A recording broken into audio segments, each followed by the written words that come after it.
자, 이번 이야기 시청자 바른청년님께서 시들무에 처음으로 방문을 해주셨습니다. 한 집안의 기묘한 이야기를 담고 있을 것 같은데요. 바로 만나보도록 할게요. 여보세요? 바른청년님. 예, 안녕하세요. 굉장히 바른 목소리입니다. 감사합니다. 목소리부터가 굉장히 바르신데. 네. 자, 오늘 이렇게 또 네네. 참여 용기 내주셔서 감사드리고요. 예. 네. 근데 기묘한 어떤 집안에 관련된 이야기가 될 것 같은데 혹시 네. 바른청년님의 집안에 관련된 이야기일까요? 예, 그쵸. 저희 집에서 좀 대대로 내려오는 기묘한 이야기라고 생각하시면 될 것 같습니다. 알겠습니다. 그러면 어떤 이야기인지 편안하게 네. 이야기 들려주시면 좋을 것 같습니다. 바로 시작을 네. 해보도록 할게요. 렛츠고! 길이십니다. 바른청년이에요!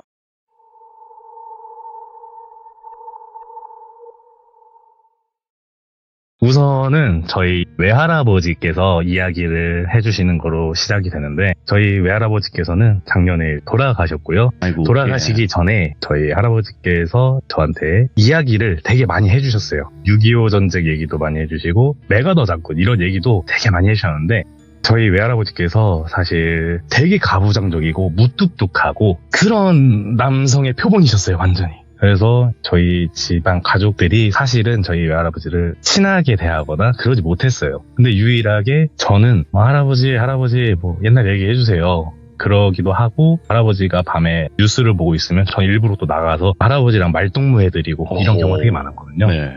그러다가 어느 날 저희 할아버지께서 라면을 끓여준다고 하면서 식탁으로 와라. 제가 아마 고등학생, 중학생 그때였을 거예요. 가서 앉아있다가 할아버지가 라면을 주시고, 할아버지는 안 드시고 저만 라면을 먹고 있는데 갑자기 뜬금없이 이런 말씀을 하시더라고요. 편하게 저를 똘비라고 지칭할게요. 똘비야, 너는 무조건 대성할 거다. 그렇게 말씀하시길래 저는 그냥 갑자기 뜬금없이 할아버지가 그러시니까 할아버지 그 무슨 소리예요? 이렇게 말씀드렸죠. 이제부터 이야기가 시작됩니다. 저희 외할아버지의 아버지, 그러니까 외증조부죠. 외증조 할아버지. 증조 할아버지께서 일제강점기 시대 때 사셨대요. 증조 할아버지께서는 그때 술과 노름을 아주 좋아하셨다고 합니다. 그래서 매일매일 노름판에 가서 술도 먹고 노름을 하셨는데, 이게 잘하는 것과 좋아하는 것은 별개로 항상 가면은 노름판에서 뭐 돈을 다 따이고 오셨다고 해요. 예. 그러던 어느 날, 그날도 돈을 다 따이고 너무 속상해서 술을 진탕 드시고 집에 와서 잠을 주무셨대요. 저희 할아버지의 말씀으로는 그 당시 증조 할아버지께서 꿈에서 귀신이 나타났대요. 귀신이 나타나서 하는 말이, 너에게 엄청난 불을 안겨주겠다. 하지만 내가 지금 너에게 이렇게 얘기한 것을 그 누구에게 말한다면은 너의 모든 것을 빼앗고 너를 시작으로 3대가 망할 것이다. 이렇게 말하고는 꿈에서 깨셨대요. 그러니까 사라진 거죠, 귀신이. 근데 증조 할아버지는 생각하셨겠죠. 이게 무슨 계획꿈이야 생각하고 그날도 어김없이 노름판으로 가십니다. 근데 그 노름판에 갔는데 이게 웬걸? 돈이 술술 들어오더래요. 평소에는 맨날 따이기만 하셨는데 그날은 돈을 엄청 왕창 따신 거예요. 그렇게 하루 이틀 3일이 지나고 계속해서 돈을 따고 판돈을 올리고 하다가 결국에는 노름한 돈으로 그 당시에 집까지 장만하셨다고 해요. 되게 좋은 집을 그 당시에 사셨다고 하네요. 근데 아무래도 일제강점기 시대니까 일본 순사들이 부를 축적한 한국인이나 돈이 왔다 갔다 하는 곳에 항상 일본 순사들이 나타났대요. 그래서 일본 순사들이 나타났었는데 어느 날 증조 할아버지께서 집에 점심때 일찍 오시더래요. 근데 증조 할머니께서 아니 이 양반이 맨날 노름하다가 저녁 늦게 들어왔는데 오늘 왜 이렇게 일찍 오지? 해서 왜 이렇게 일찍 들어와요? 얘기를 했는데 증조 할아버지께서 됐고 밥상 차려서 저 안방에 넣어놓고 나 밥 먹을 거니까 혹시 외놈들, 일본 순사들 외놈들이 오면은 그냥 나 집 나갔다고 해 하고 안방으로 들어가시더래요. 증조 할머니가 이게 무슨 소리지? 하고 그냥 밥상 차리고 안방에다 밥상 내어주고 집안일을 하셨다고 해요. 근데 좀 있다가 일본 순사들이 들이닥친 거죠. 증조 할아버지 어딨냐? 증조 할머니 너무 무서우니까 잡혀갈까봐. 아까 전에 증조 할아버지가 얘기했던 게 생각나요. 집 나가라고 얘기하라고 했지. 그 양반 집 나갔어요. 근데 일본 순사 당연히 안 속죠. 일본 순사들이 집을 막 뒤지기 시작하는데 어떤 한 순사가 안방 문을 팩 열어요. 근데 증조 할머니 눈에는 태연하게 밥을 드시고 계시는 거예요. 근데 이 일본 순사는 휙휙 방 안을 둘러보더니 갑자기 증조 할머니한테 다음번에 올 때는 꼭 잡아갈 거다. 그렇게 알고 있어라 하고 일본 순사들이 돌아갔다는 거예요. 그 안방에 있는 할아버지를 보지 못하고. 증조 할머니가 이게 무슨 상황이지 해서 증조 할아버지한테 어떻게 된 일이요? 했더니 증조 할아버지는 그냥 아무 말씀 없이 밥만 드셨대요. 그런 일이 있고 나서도 증조 할아버지는 노름판에 출근을 하셨죠.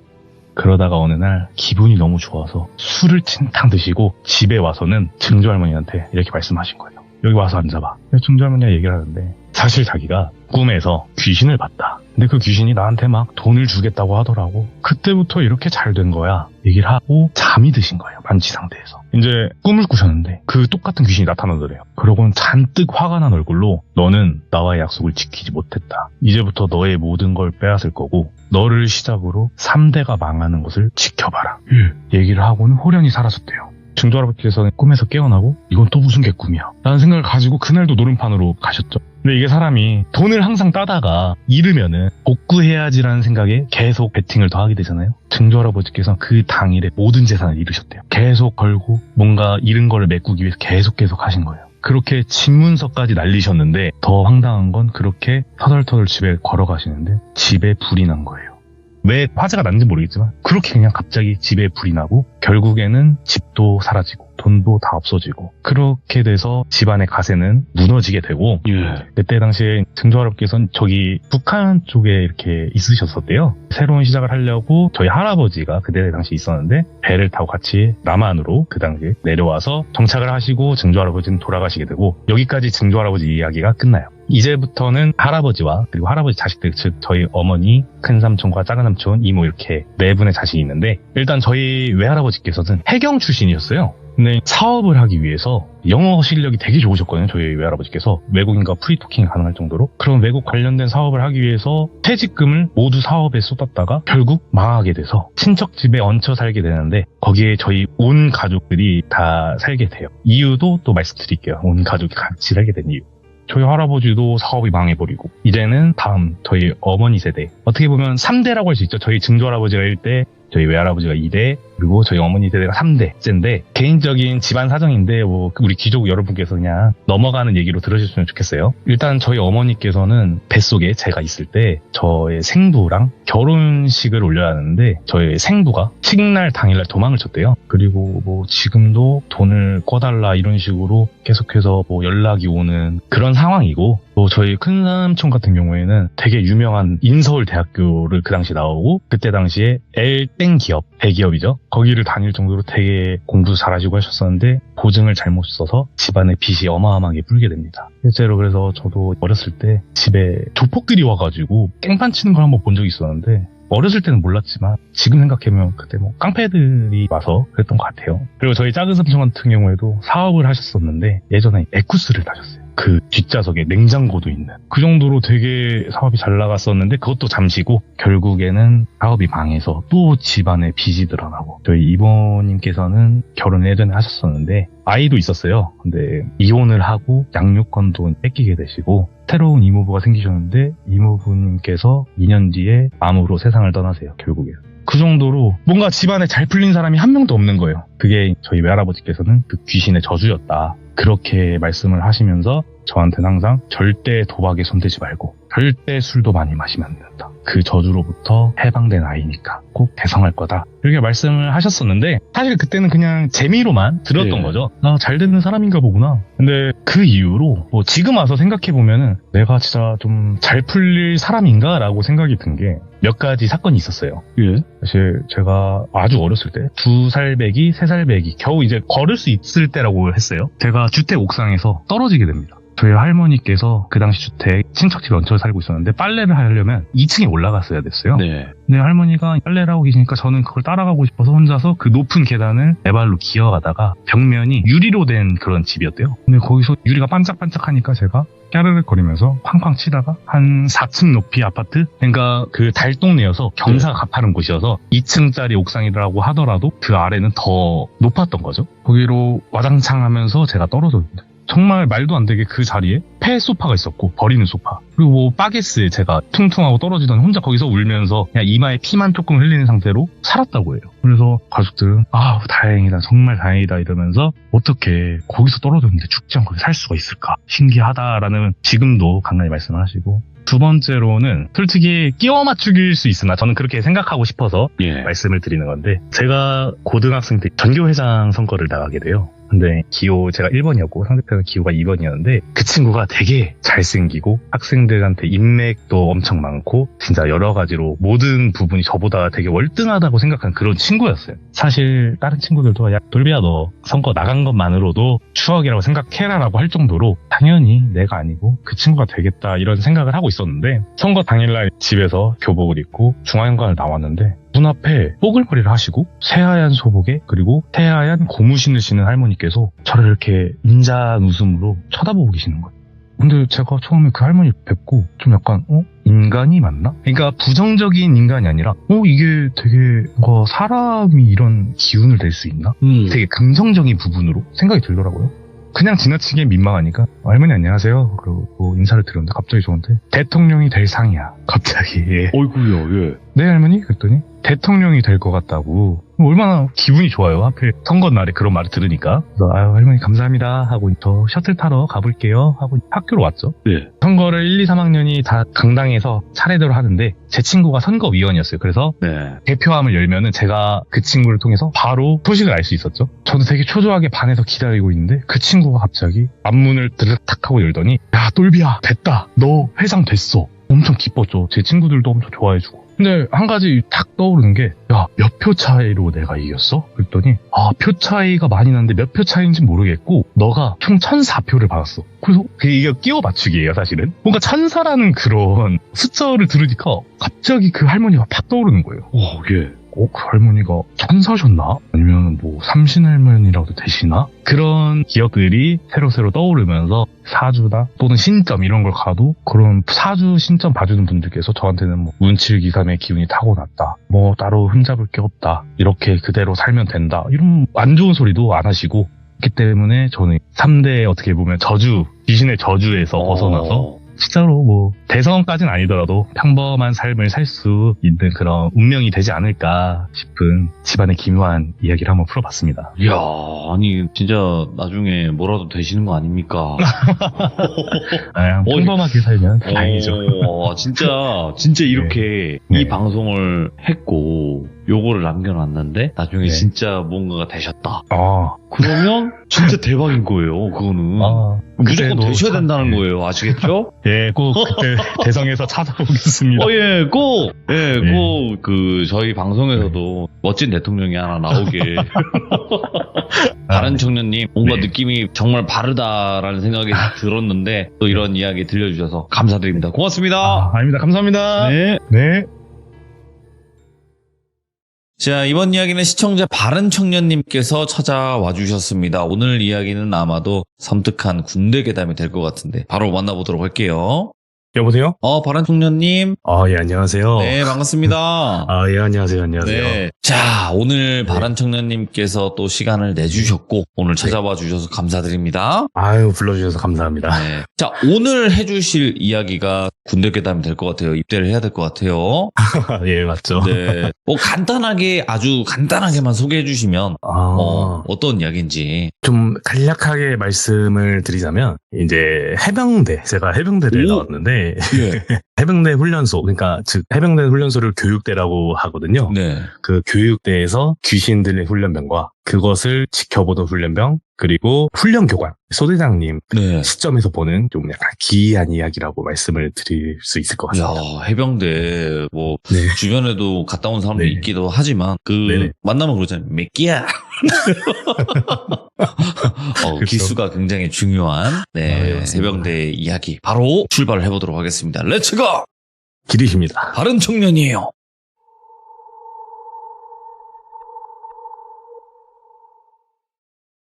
이야기 시작에 앞서서 시점이 왔다 갔다 할 수 있기 때문에 조금 헷갈리는 내용일 수 있어요. 그래서 부족하지만 좀 정성껏 설명을 하도록 할 테니 우리 돌비님과 귀족 여러분께서 조금 이해해 주시면 감사하겠습니다. 일단은 해병대 교육대에 관해서 간략하게 설명을 좀 드릴게요. 제가 말하는 교육대란 훈련소라는 뜻이고요. 네. 교육대는 총 3층으로 이루어져 있어요. 중앙현관이 있고 가로로 긴 일자 건물이에요. 그리고 각 층마다 건물 끝에 화장실이 있고 화장실 출입구는 총 2개입니다. 그리고 중앙현관에 나와서 오른쪽으로 이동하면 분리수거장이 있고 중앙현관에서 분리수거장까지 50m 정도 거리가 있고 그리고 중앙현관에서 왼쪽 방향은 의무실이란 것만 그냥 간단히 아시면 될 것 같아요. 그리고 1층에는 중앙현관에 4개의 소대장실이 있고 2층 중앙에는 3개의 소대장실과 1개의 교육대장실이 있어요. 소대장님들은 훈련교관을 뜻하고 교육대장님은 교육대를 관리하는 제가 소령으로 기억을 해요. 간략하게 이렇게 장소 설명을 마치고 이야기 시작하겠습니다. 때는 제가 일병대로 기억을 하는데 저는 그 교육대에서 소대장님께서 따로 부탁하고 어떤 작업을 1층 소대장실에서 하고 있었어요. 어떤 작업인지 정확히 기억은 안 납니다. 너무 오래돼서. 근데 한참 작업 중에 소대장님께서 한숨을 푹 쉬면서 들어오시더라고요. 그리고 쓰고 계시던 훈련교관들은 모두 하이바를 쓰거든요. 눈을 가리는 그 하이바를 탁 벗고 나서 힘없게 의자에 탁 털썩 앉으시더라고요. 그리고 저는 막 무아지경으로 작업을 하고 있는데 갑자기 저한테 야 청년아 그러시는 거예요. 복명보창으로 일병 바른 청년? 이렇게 대답을 했죠. 그랬더니 소장님께서 쾌한 눈으로 저를 보면서 이렇게 말씀하시더라고요. 너 귀신 있냐? 이게 너무 뜬금없는 말이라서 그냥 귀신 없으면 없는 거 아닐까요? 이렇게 말씀을 드렸더니 그 소장님께서 말을 이어나가더라고요. 어제 이런 일이 있었다라면서 이야기가 시작됩니다. 해병대는 입소에서 제 기억으로 7주 정도 훈련을 받게 되는데 그 당시에 사격 훈련을 위해서 모든 훈련병들이 사격장으로 행군을 가게 되었고 교육대에는 항상 훈련을 나가기 전에 몸이 아프거나 진료를 받아야겠다는 훈련병들은 거수를 시켜서 따로 모아서 의무실에 가게 하고 그날의 훈련을 받지 않고 교육대에서 잡일을 하며 보내는 그런 시스템이 있었어요. 편하게 이번 이야기 주인공인 소대장님을 똘비 소대장님이라고 지칭하겠습니다. 그날 모든 다른 소대장님들과 훈련병들이 사격장으로 행군을 시작했었고 똘비 소대장님께서는 교육대에 남아서 의무실에 갈 훈련병들을 살피고 있었어요. 똘비 소대장님께서 인원 체크를 마친 후에 의무실로 훈련병들을 인솔하려고 하는데 한 훈련병이 소대장님께 말을 걸게 됩니다. 이제 이 훈련병을 철수라고 할게요. 훈병 철수, 소장님께 드릴 말씀이 있습니다. 이렇게 하고 똘비 소장님께서 훈련병에게 말하라고 지시를 내렸겠죠. 제가 속이 너무 좋지 않아서 토를 좀 하고 싶은데 혹시 화장실에 다녀와도 되겠습니까? 라고 얘기를 했대요. 그 철수가. 똘비 소장님께서는 다녀오는 것을 허락했고 군대는 또 2인 1조가 필수인 전우조가 있기 때문에 다른 훈련병, 그 훈련병 맹구라고 할게요. 맹구 훈련병을 붙여서 화장실로 보내게 됩니다. 이제 맹구 훈련병이랑 철수 훈련병은 같이 화장실을 가게 되고 똘비 소장님께서는 바로 남은 인원들을 데리고 의무실로 출발을 하게 됩니다. 즉 중앙현관에서 왼쪽으로 의무실 방향으로 출발을 하게 되는 거죠. 근데 그때 똘비 소장님께서 이 다른 소장님께서 분리수거장 쪽에 어떤 용무를 이게 있어가지고 그거를 부탁을 해가지고 똘비 소장님이 그게 기억이 나서 이 훈련병들 인솔을 다른 기관병한테 맡기고 50m 정도 되는 분리수거장 쪽으로 이동을 따로 하시게 되셨어요. 그렇게 중앙관에서 한 20m 정도 걸으셨다고 해요. 20m 정도 걸었는데 뒤에서 갑자기 소리를 듣게 됩니다. 그래서 똘비 소장님께서 무언가 떨어지는 소리를 듣고 뒤를 돌아봤는데 철수 훈련병이 화단에 떨어져 있었다는 거예요.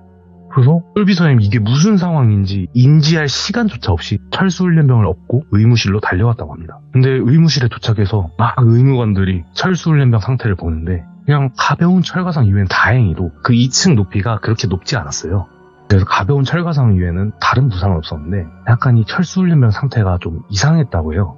약간 눈은 풀리고 개슴츠레하게 똘비 소대장님을 빤히 쳐다보면서 갑자기 이런 말을 했다고 하네요. 똘비야, 너 결혼했니? 이렇게 얘기를 하는데 그곳에 있던 의무관하고 훈련병들이 쟤 미쳤나봐 이러면서 쳐다봤다고 해요. 왜냐면은 이 해병대 훈련소에서 훈련교관은 진짜 공포 그 자체고 본인이 사회에서 난다긴다 깡패됐다 일진이었다 이렇게 하는 훈련병들도 이 훈련교관 분들의 사박사박하는 이런 모래 흔드는 소리가 나거든요. 그런 발걸음 소리를 들으면 다 위축되고 막 눈동자 굴리는 소리도 조용해지는 그런 공포의 대상이었어요. 근데 그런 훈련교관에게 반말을 했다는 사실과 또 하나의 이유가 더 있었어요. 그 의무관들과 다른 훈련병들이 이상하게 쳐다봐요. 철수훈련병의 목소리였는데 이 철수훈련병의 목소리가 남자 목소리도 아니고 여자 목소리도 아닌 아주 기괴한 중성적인 목소리가 나왔다고 해요. 그래서 똘비 소장님이 훈련병한테 말했대요. 훈련병 정신 차려. 어디 몸 안 좋은 게 느껴지냐? 약간 이런 식으로 얘기를 했는데 그 철수 훈련병이 또 이렇게 얘기한대요. 조금 말을 순화해서 할게요.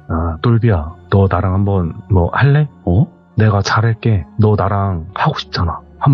한번 하자고 이런 식으로 말도 안 되는 소리를 하면서 개성을 지르고 발작을 일으켰대요. 뭐야? 그래서 그곳에 있던 의무관 분들이 이 철수훈련병은 여기 말고 좀 더 큰 병원으로 이송을 해야 될 것 같다. 그렇게 말하고 의무실이 아니라 저희 사단 안에 병원이 하나 크게 있었어요. 거기로 철수훈련병을 이송시키게 됩니다. 그렇게 철수훈련병을 더 큰 병원으로 입원을 시키고 똘비 소장님이 전우조로 동행을 했던 맹구훈련병을 찾게 됩니다.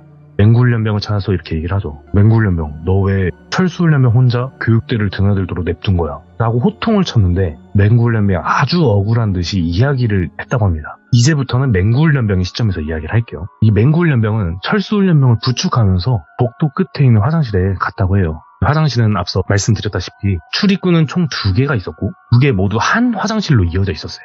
철수훈련병이 화장실 변기칸으로 들어간 걸 확인한 맹구훈련병이 2개의 출입문 사이에 서서 철수훈련병을 기다렸다고 해요. 철수훈련병이 화장실에 들어간 지 10분이 지나도 나오지 않고 더 기다리고 있을 때 본인의 체감상 한 15분 정도가 지난 것 같았다고 얘기를 했대요.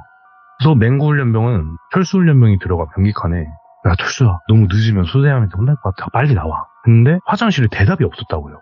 그래서 얘 왜 대답이 없어 하면서 맹구훈련병이 변기칸으로 가서 문을 열었는데 철수훈련병이 없었대요. 그리고 다른 모든 변기칸을 다 뒤져보고 화장실 내부를 다 봤는데 철수훈련병이 없었대요. 분명히 들어가고 출입구는 자기가 앞에 서서 지키고 있었는데 그러는데 갑자기 중앙관점에서 와장창 쨍그랑 하는 소리가 나더래요. 그리고 맹구훈련병이 이상함을 직감하고 뛰어서 복도를 지나고 중앙관으로 갔을 때 1층에 어떤 한 소대장실이 문이 열려 있었는데 그 안을 들여다보니까 컴퓨터랑 책상 위에 물품들이 다 난장판이 되어 있었대요. 오, 예. 그래서 아니 여기 소대장실인데 왜 이러지? 라는 생각을 하기도 전에 2층에서 또 한 번 와장창 쨍그랑하는 소리를 듣게 됩니다. 맹구훈련병은 중앙에 있는 계단을 뛰어 올라가서 또 한 번 문이 열려있는 곳을 발견하는데 거기는 교육대장실이었고 교육대장실은 항상 쇠로 만든 자물쇠에 이렇게 열쇠로만 풀리는 자물쇠가 있어요. 근데 그게 바닥에 자물쇠가 뜯겨져 있는 것을 발견해요. 열린 이 문 안으로 시선이 갈 때 맹구훈련병이 그 자리에서 좀 얼어버렸대요. 방 안에는 테이블이 있었는데 그 테이블 위에서 철수훈련병이 상체는 고정되어 있고 팔은 위아래로 휘두르면서 무릎만 접었다 폈다 하는 동작을 반복하고 있었다고 해요. 돌비님 그거 아세요? 옛날 팥죽송이라고 오소리가 막 알죠. 팥죽 하면서 무릎만 접었다 폈다 하면서 춤추는 그런 귀족분들은 모르시면 한번 쳐보시는 것도 좋아요. 그런 동작을 하고 있었대요. 맹구훈련병이 몸은 너무 얼어있는데 불렀대요. 철수야. 근데 그 철수훈련병이 갑자기 하던 동작 멈추고 고개를 돌아보더니 맹구훈련병을 보면서 씩 웃더래요. 그러더니 갑자기 순간적으로 그 교육대장실 끝에 있는 창문 쪽으로 달려갔대요. 근데 이 교육대장실 창문은 그 여닫이 창문인데 프로젝트 창이라고 그 조그만한 창인데 이게 밀어서 여는 창이에요. 활짝 열리는 게 아니라 살짝만 열리는데 사람 몸을 좀 구겨야 들어갈 수 있는 창인데 철수훈련병이 그 여닫이 창문을 강제로 밀어서 자신의 몸을 구겨가지고 한 채 망설임 없이 거기서 떨어졌다고 하는 거예요. 그리고 추락한 철수훈련병을 보고 똘비 소장님께서 의무실로 업고 가게 된 거죠. 똘비 소장님이 이 얘기를 듣고 아니 이게 무슨 말이야? 무슨 상황이야? 이런 생각이 휩싸여서 뭐 약간 정상적인 사고가 되지 않았다고 하는데 그때 전화 한 통을 받는데요. 그 병원에서 걸려온 전화였는데 거기에 의무관님께서 이번한 훈련병 좀 정신을 좀 차린 것 같으니까 와서 좀 확인해보라고 한 전화였대요. 그래서 똘비 소장님께서 차를 몰고 그 병원으로 가게 되고 훈련병을 만납니다. 근데 이 철수훈련병은 똘비 소장님이 오기 전부터 이미 눈물을 흘리고 있던 상태였대요. 막 울고 있었대요. 저 똘비 선생님은 좀 최대한 나긋한 말투로 철수님한테 괜찮냐, 몸은 괜찮냐 이런 식으로 물어봤는데 철수님이 울면서 선생님 제가 왜 이런 일을 겪었는지 모르겠습니다. 저의 아버님 목사님이시고 어머님은 교회 뭐 장로, 집사 뭐 이런 걸로 계시고 저는 신실한 종교인이 되기 위해 신학대학도 다니고 술, 담배 등도 하지도 않는데 모두 다 잘 지키고 있는데 하나님의 말씀 잘 지키는데 왜 저한테 이런 일이 생겼는지 정말 모르겠습니다. 이렇게 얘기를 하더래요. 이렇게 얘기하면서 계속 울더래요. 근데 그렇게 서럽게 울고 있는 와중에 똘비 소장님은 너무 소름이 돋았대요. 왜냐면은 분명 아까 전에 의무실에서 들었던 철수님의 목소리는 약간 여자의 목소리도 섞이고 뭐 남자 목소리도 있었지만 되게 중성적인 목소리였는데 지금은 아주 굵고 낮은 저음의 목소리가 나오고 있었대요.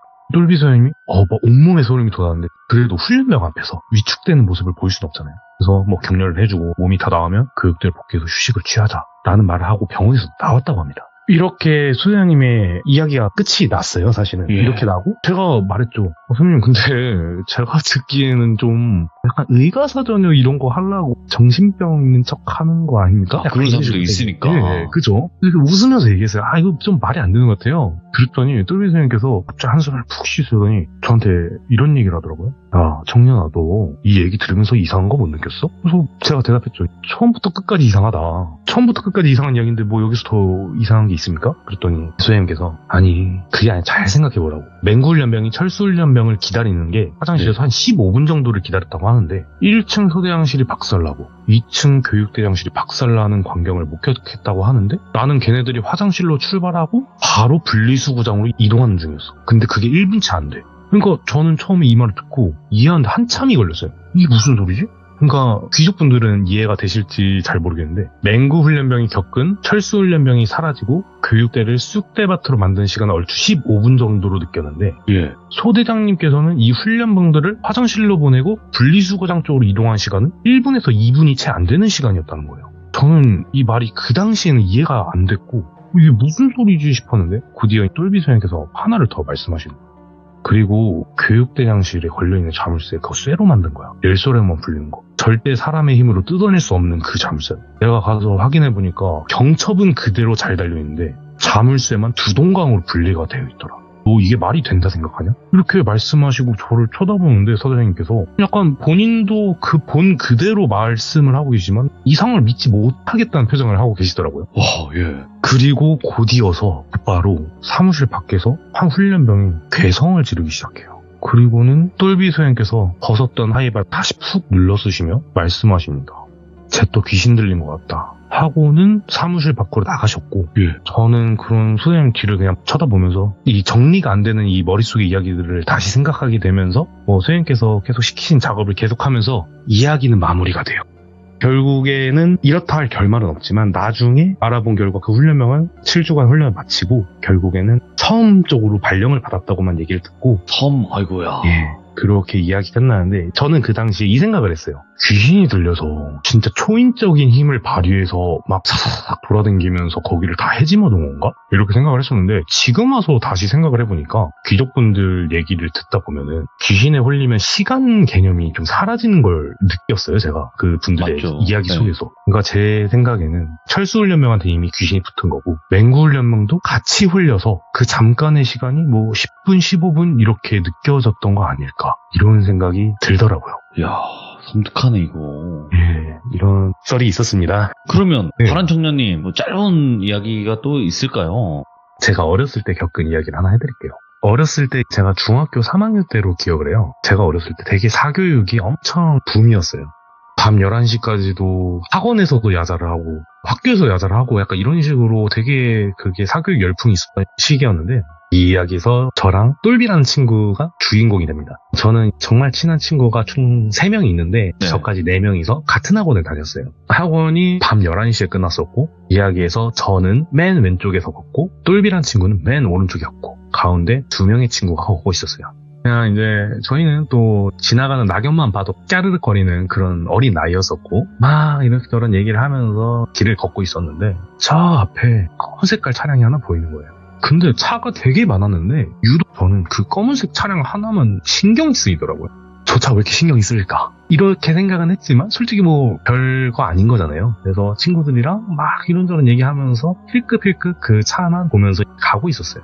근데 제가 그 차의 보닛에 도착할 때쯤에 차를 이렇게 봤는데 되게 썬팅이 짙게 돼 있더라고요. 아, 그런 차들 안에가- 있어. 맞아. 안에가 하나도 보이지도 않고 예. 안에 보이는 거라곤 블랙박스 그 빨간 불빛 그거 하나만 좀 이렇게 빨갛게 있더라고요. 그래서 야 이거 차가 왜 이렇게 검해? 이러면서 지나가려는데 그 안에 어떤 여성분이 앉아 계셨거든요. 운전석에. 엄청 꼿꼿한 자세로 네. 정면을 쳐다보고 계시더라고요. 근데 그 짧은 순간에 저는 이 생각을 했어요. 뭐 그냥 여기 근처 학원에 자식분을 데리러 온 어머님이신가? 이 생각을 하고 그냥 애들 지나가면서 그 앞유리 창을 지날 때쯤에 제가 제 눈으로만 살짝 이렇게 그 안에 들여다봤어요. 근데 그 여자가 꼿꼿이 정면을 바라보는데 이 동공이 계속해서 저를 따라오는 거예요. 얼굴은 돌아가지 않고 이 동공이 계속 끝까지 저를 쳐다보고 제 느낌상 제가 그 사람을 지나쳤는데도 동공이 나를 따라오고 있다. 약간 이런 느낌이 들 정도로 좀 소름 돋게 저를 쳐다보더라고요.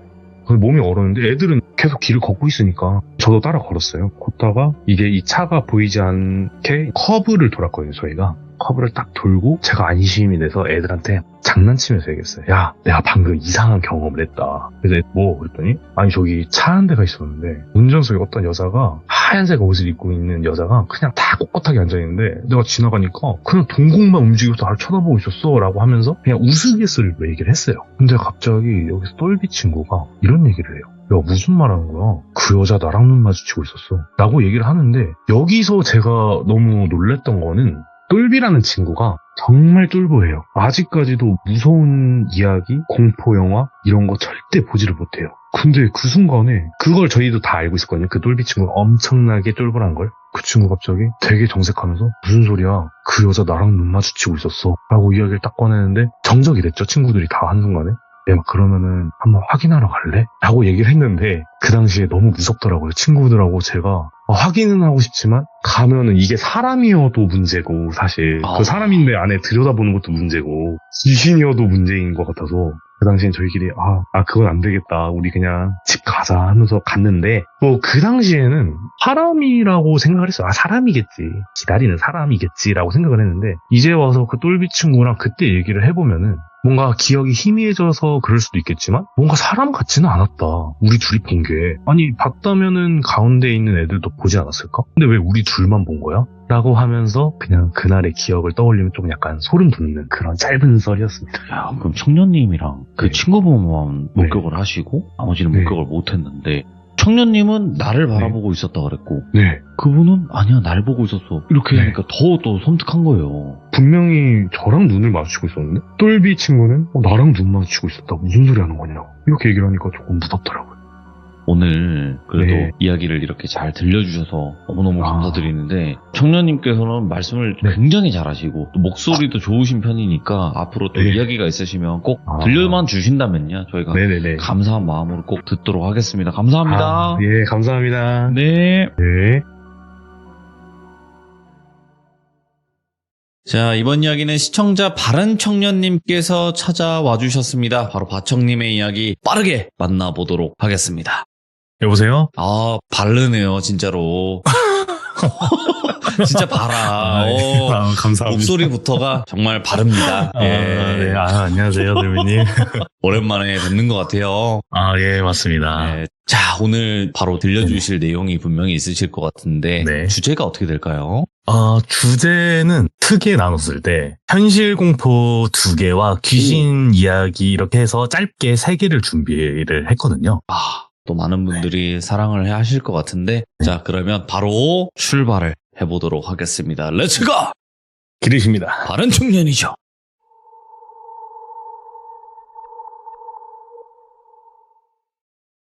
첫 번째 이야기는 저희 어머니 겪은 이야기인데 겪었다기보다 있었던 일이에요. 그때가 언제쯤이냐면은 대략 제가 초등학교 고학년 아니면 이제 중학교 1학년 요 정도 나이 정도가 됐던 것 같은데 그 당시에 어머니가 TV 프로를 딱 2개를 챙겨보셨어요.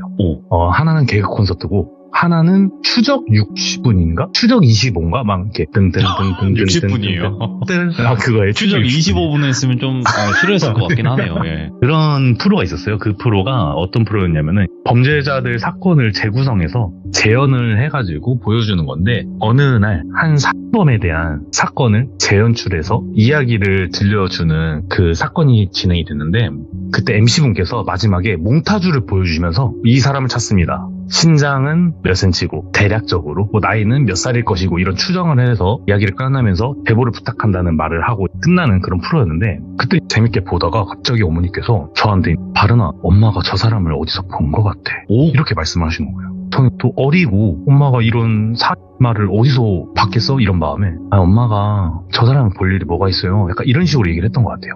근데 어머니께서 계속 아니야 엄마가 저 사람을 본 것 같아 어디서 봤지? 계속 몽타주를 보시고는 어디서 봤을까 이러다가 아이고 바른아 엄마가 아까 전에 택시 정류장에 서 있는데 앞에 어떤 모자를 쓴 어떤 남자가 있었다. 근데 그 남자가 슥 하고 뒤를 돌아보면서 눈을 딱 마주쳤는데 그 눈빛이 너무 소름이 돋았다는 거예요. 근데 그냥 이 사람은 뭐야 하고 이 사람이 택시를 타고 가고 저희 어머니도 택시를 타고 일터로 가셨대요. 근데 그게 저 사람 같아 라고 말씀을 하시더라고요. 저는 말도 안 돼요. 뭐 비슷한 사람도 얼마나 많은데 이런 식으로 하고 넘어가려고 하는데 갑자기 그 방송의 MC분께서 방금 제보가 들어왔습니다. 제보에 의하면 천안 버스터미널에서 용의자를 목격했다는 진술이 있습니다. 저희 천안 버스터미널 앞에 택시 정류장이 있었거든요.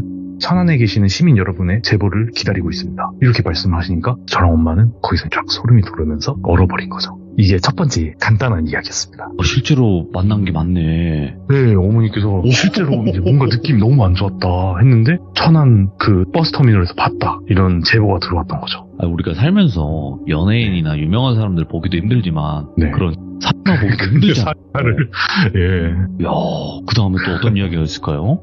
두 번째 이야기는 제 친구가 겪은 이야기를 좀 한번 말씀드리도록 하겠습니다. 때는 2013년이었던 것 같아요. 제가 고등학생 시절에 제 친구 이야기인데 편하게 친구 이름을 똘비라고 하겠습니다.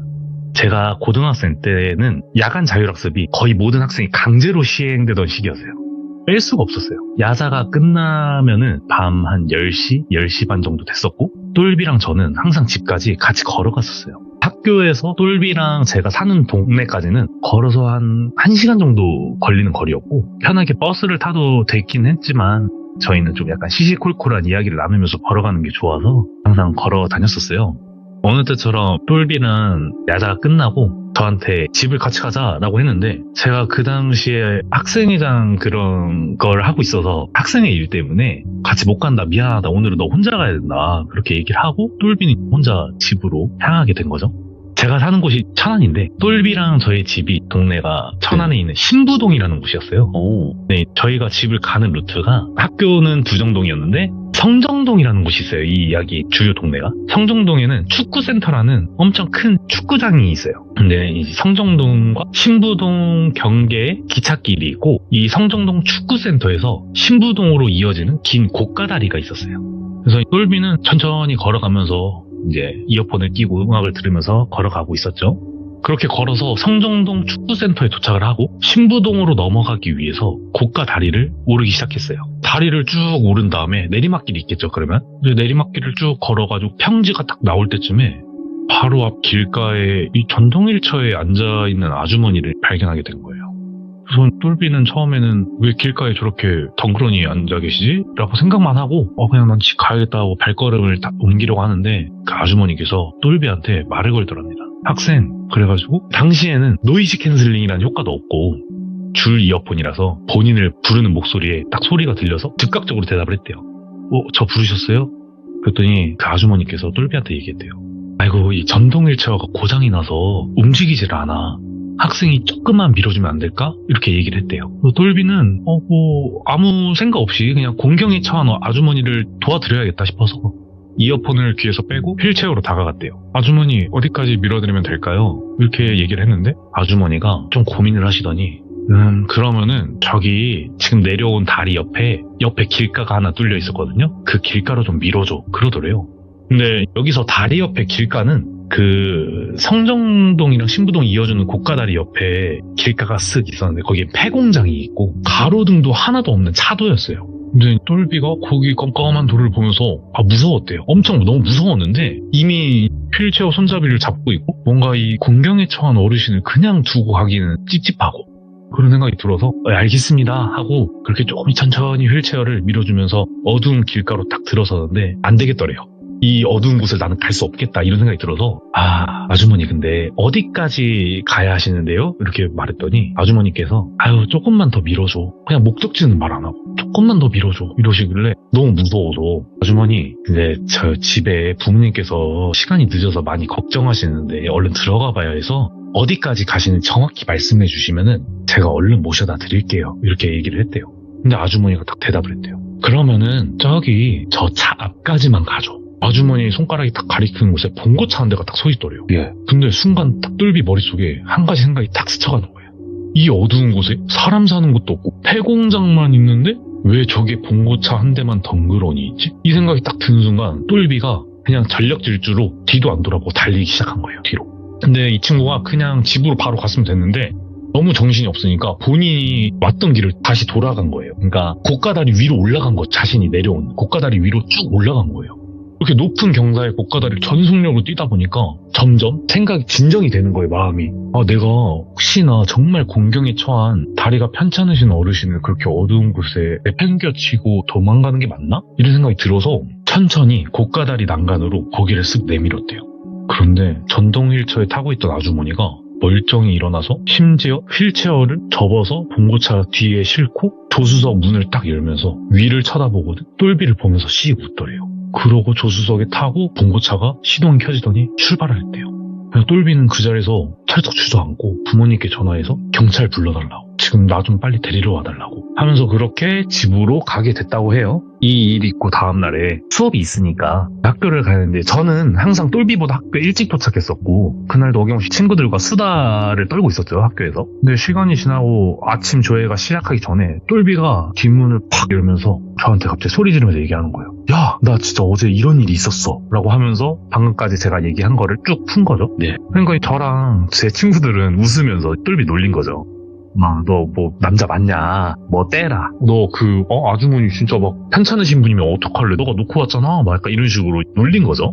근데 똘비는 너무 억울하니까 막 아니라고 그러면서 얘기를 하는데, 그러다가 선생님께서 들어오셨어요. 담임선생님께서 들어오시더니 갑자기 저희한테 얘들아 오늘 야자 없다? 그러는 거예요. 근데 이제 반 친구들이 막 이제 소리를 질렀죠. 야자가 없다니까. 근데 선생님께서 말씀하시는 거야. 너네는 좋아할 게 아니라고. 지금 천안에 땡땡 대학교 학생 실종됐다고 난리라고. 너네 어디 돌아다니지 말고 바로 집 들어가고 오늘 아마 전 고등학교 다 야자 없을 거라고 천안에. 이렇게 말씀하시니까 저랑 친구들은 똘비를 쳐다본 거죠. 근데 똘비가 엄청 멍하게 선생님만 바라보고 있더라고요. 만약에 그날 똘비가 봉고차까지 그 휠체어를 밀었으면 담임 선생님 입에서 나온 학생은 아마 똘비가 되지 않았을까 싶은 그런 이야기가 있었습니다. 이것도 섬뜩하네요, 확실히. 네, 너무 많이 나온 주제의 이야기라서 조금. 아니, 그래도 다른 맛입니다. 다른 맛이에요. 다행입니다. 그러면 이제 마지막은 뭔가 귀신과 연관된 이야기죠? 맞습니다. 마지막은 귀신설입니다. 와우, 예. 이거는 제가 들은 얘기고요. 제가 대학생 때 해병대 전우회를 잠깐 있었어요. 전우회에서 술자리가 있었어요. 그래서 술을 마시면서 뭐 이런저런 얘기를 하고 있는데 거기서 어떤 친구 한 명이 이런 얘기를 한 거예요. 우리 뭐 이제 단합도 할 겸 어디 놀러 가자, 어디 갈래 하다가 계곡 갈까? 이런 얘기가 나온 거죠. 근데 제가 그런 말을 했어요. 나 계곡 무서워한다. 제가 계곡을 무서워하는 이유가 옛날에 친구들이랑 놀러 갔다가 헤엄을 못 치는 친구 한 명이 다이빙을 했는데 거기서 못 빠져나와가지고 저랑 제 친구 한 명이 뛰어들어서 그 친구 구하겠다고 들어갔는데 셋 다 죽을 뻔한 그런 경험이 있었다. 이게 좀 무섭더라고요, 저는. 그래서 계곡 좀 무섭다. 그냥 이렇게 막 격하게 놀 거 아니면은 뭐 괜찮은데 격하게 놀 거면 난 좀 싫다, 이런 식으로 얘기를 했는데 그 옆에 어떤 형님이 한 분 계셨거든요. 근데 그 형님은 특수수색대를 나오셨어요. 그 해병대에서도 특수수색 되면은 진짜 수영도 엄청 잘해야 되고 몸도 좋고 그런 형님이셨는데 예. 그 형님이 다 갑자기 나는 계곡에서 물귀신도 봤는데 이렇게 말씀을 하시는 거예요. 물귀신 어떻게 생겼어요? 라고 하면서 이야기가 시작이 된 거예요. 예. 이제 이 형님께서 수색대 동기 10명이서 계곡에 놀러 가기로 했다는 거예요. 저녁을 다 하고 나서. 그래서 강원도에 있는 계곡으로 놀러 갔대요. 다 계곡에 도착을 했는데 그때가 여름인지라 사람이 너무 많더래요. 사람 너무 많으니까 우리도 지금 인원이 10명이나 되는데 여기서는 제대로 놀지 못하겠다. 그래서 이 형님께서 야, 그러면은 조금 이 물길 따라서 가보자. 그러면 사람 없는 스팟에서 놀자. 이렇게 얘기가 나온 거죠. 그래서 조금 물길을 따라서 걷다 보니까 사람이 아무도 없고 너무 좋은 자리를 찾은 거예요. 심지어 다이빙 스팟도 있었는데 수심이 2m 조금 넘는 느낌이었대요. 동기 한 분이 들어가서 야, 여기 괜찮다 이렇게 한 거예요. 그래서 여기서 놀자 하면서 자리를 막 피고 있는데 이 형님께서 막 이렇게 주변을 둘러보고 있는데 저렇게 파란 색깔 튜브 같은 게 하나가 있더래요. 여기 사람들이 놀다 갔구나, 두고 갔구나 놀다가. 근데 뭐 이 형님들은 튜브 필요 없고 다 수영을 할 줄 아니까. 예. 그래서 사람들이 노는 장소였구나 하고 동기들이랑 재밌게 노는 중에 한 동기가 얘기를 해요. 야, 10명이 차례대로 다이빙 하자. 이게 천천히 탕탕탕 이제 뛰어내리는 거죠, 순서대로. 그래서 그래 하자 해가지고 순서대로 뛰기를 하는데 이 형님께서 순서가 두 번째였대요. 그래서 첫 번째 다른 동기가 뛰고 두 번째 탁 뛴 다음에 헤엄을 쳐가지고 무트로 나온 거죠. 무트로 나왔는데 아무 생각 없이 머리를 털다가 그 튜브가 있는 쪽을 봤는데 그 튜브의 형태가 그 옛날 TV 광고에 상아머니라고 산화 뭐냐 하는 거기에 콩하고 그런 캐릭터들 있잖아요. 그런 캐릭터처럼 생긴 괴 생물체가 이렇게 팔로 다리를 감싸는 이런 쪼그려앉은 포즈로 너무 기괴하게 생긴 파란빛이 도는 그런 괴 생물체가 있더래요. 그래서 저게 뭐야? 하고 생각하는 중에 이미 다이빙 뛰는 순서는 5번째, 6번째 이제 다이빙을 하고 있었죠. 근데 한 명씩 퐁당퐁당 빠지는 소리가 들릴 때마다 이 형님이 그 생명체를 보고 있었죠. 근데 이 생물체가 눈을 점점 크게 뜨고 입이 점점 쫙 찢어지더니 이 찢어지면서 입가에 피가 흐르기 시작하더래요. 그리고 10번째 동기가 다이빙을 하는데 이 괴생물체가 갑자기 물가로 뛰쳐 들어가더래요. 벌떡 일어나더니 이 형님이 이렇게 하는데 10번째 동기가 물가에서 갑자기 나 하고 꼬르륵 하고 야 살려 하고 꼬르륵 하고 그 순간에 동기 5명이 그냥 뛰쳐 들어갔대요. 그 물로 뛰쳐 들어가서 이 빠진 동기분을 빼내고 끌고 나왔는데 이 10번째 다이빙을 뛴 동기 종아리가 근육통이 엄청 심하게 나온 게 딱 보일 정도로 쥐가 났더래요. 옆에서 동기들은 야씨 넌 그거 뭐 좀 빠졌다고 다리 쥐나서 죽을 뻔 아냐 하면서 놀리고 있는데 이 형님은 그게 눈에 안 들어오는 거죠. 이상한 게 거기 뛰쳐 들어갔는데 이 애가 죽을 뻔했으니까. 그러고 그 괴생물체가 있던 자리를 계속 보는데 그 생물체가 눈이 시뻘개져가지고 씩씩거리면서 나오고 있더래 물에서. 막 몸은 빨개져 있고 금방이로 누군가를 죽일 것 같은 눈빛으로 나오고 있었는데 저기 이제 본인들이 물가 따라서 오던 길로 어떤 다른 일행들이 야 여기도 놀 데 있다 이러면서 오는 게 보이는 거예요. 근데 이 생물체가 몸이 다시 파래지더니 다시 팔로 다리를 감싸고 쪼그려 앉아서 되게 순하게 앉아있더래요. 다시 그걸 보고 너무 소름이 돋아서 야 얘들아 가자 했는데 쥐난 동기도 그래 야 그냥 들어가서 고기나 먹자 하면서 떠나기로 한 거죠. 이 형 생각에는 그 생물체가 뭔가 물귀신이었던 것 같고 그 뻘겋게 변해있다가 다시 차분하게 변한 거는 우리 말고 다른 일행이 와서 그 일행을 다시 어떻게 해코지하고 싶어가지고 대기하려던 거 아닌가 그런 생각이 들면서 자기는 물귀신을 봤다 이런 얘기가 있었습니다. 물귀신 이야기도 너무나 무섭긴 한데 그 캐릭터도 생각이 나네. 그러니까요. 그 물귀신이 그렇게 생겼나? 저는 되게 머리 헝클어지고 막 그랬을 줄 알았는데 그냥 그렇게 동그랗게 생긴 눈 엄청 크고 그런 기괴하게 생겼었대요. 그 형 말로는. 그 형체가 진짜 사람처럼 보이는 경우도 있지만 그러려면 좀 명확하게 그런 능력이 있거나 그 귀신이 힘이 세서 자기의 모습을 확실하게 갖출 수 있는 능력이 있거나 이 둘 중에 하나였을 것 같은데 다 반반이었던 것 같아요. 보니까. 그러니까요. 오늘 그래도 바른 청년님께서 정말 또 바르게 아주 또 섬뜩하게 이야기를 3가지를 들려주셔서 다시 한번 감사드리고 항상 또 자주 뵙고 싶은 분인데 또 바쁘시기도 하고 그래도 언제든지 이야기가 있으시면 찾아와 주시길 바라겠습니다. 알겠습니다. 네, 감사합니다, 바른 청년님. 감사합니다. 네, 고맙습니다. 네. 자, 오늘 바른 청년님께서 들려주신 또 3가지 이야기는 옴니버스 형식으로 진행이 됐고요. 여러분들께서도 한 가지 이야기가 난 좀 길기가 힘들다, 분량이 좀 안 나올 것 같다 하시는 분들도 여러 가지 이야기들을 이렇게 옴니버스 형태로 들려주시면 되거든요. 그러니까 언제든지 제보 부탁드리도록 하겠습니다. 감사합니다. 자, 여러분 안녕하십니까. 이번 이야기는 시청자 망키님께서 시들무에 찾아와 주셨습니다. 망키님은 뭐 믿고 듣지 않습니까, 여러분들? 바로 만나보도록 할게요. 네, 여보세요? 망키님. 네, 안녕하세요. 오랜만입니다, 불비님. 그러게요, 오랜만인 것 같아요. 네, 오랜만이에요. 아이고, 오늘 또 이렇게 찾아와 주셔서 감사드립니다. 네, 건강 조심하세요. 아유, 건강해야 뭐, 그냥 제 마음대로 되진 않더라고요. 네. 그래도 그쵸. 파이팅 하도록 하겠습니다. 네. 네. 자, 오늘 망키님께서 해주실 이야기가, 망키님은 사람이 무서운 이야기도 해주셨고 귀신이 또 나오는 이야기들도 들려주셔가지고 오늘은 어떤 주제가 될지 궁금하긴 하네요. 오늘은 악마입니다. 악마? 현실 공포예요. 현실 공포. 사람이 악마가 되는 그날. 네, 맞습니다. 알겠습니다. 그럼 바로 출발을 해보도록 하겠습니다. 렛츠가! 길이십니다. 망키예요.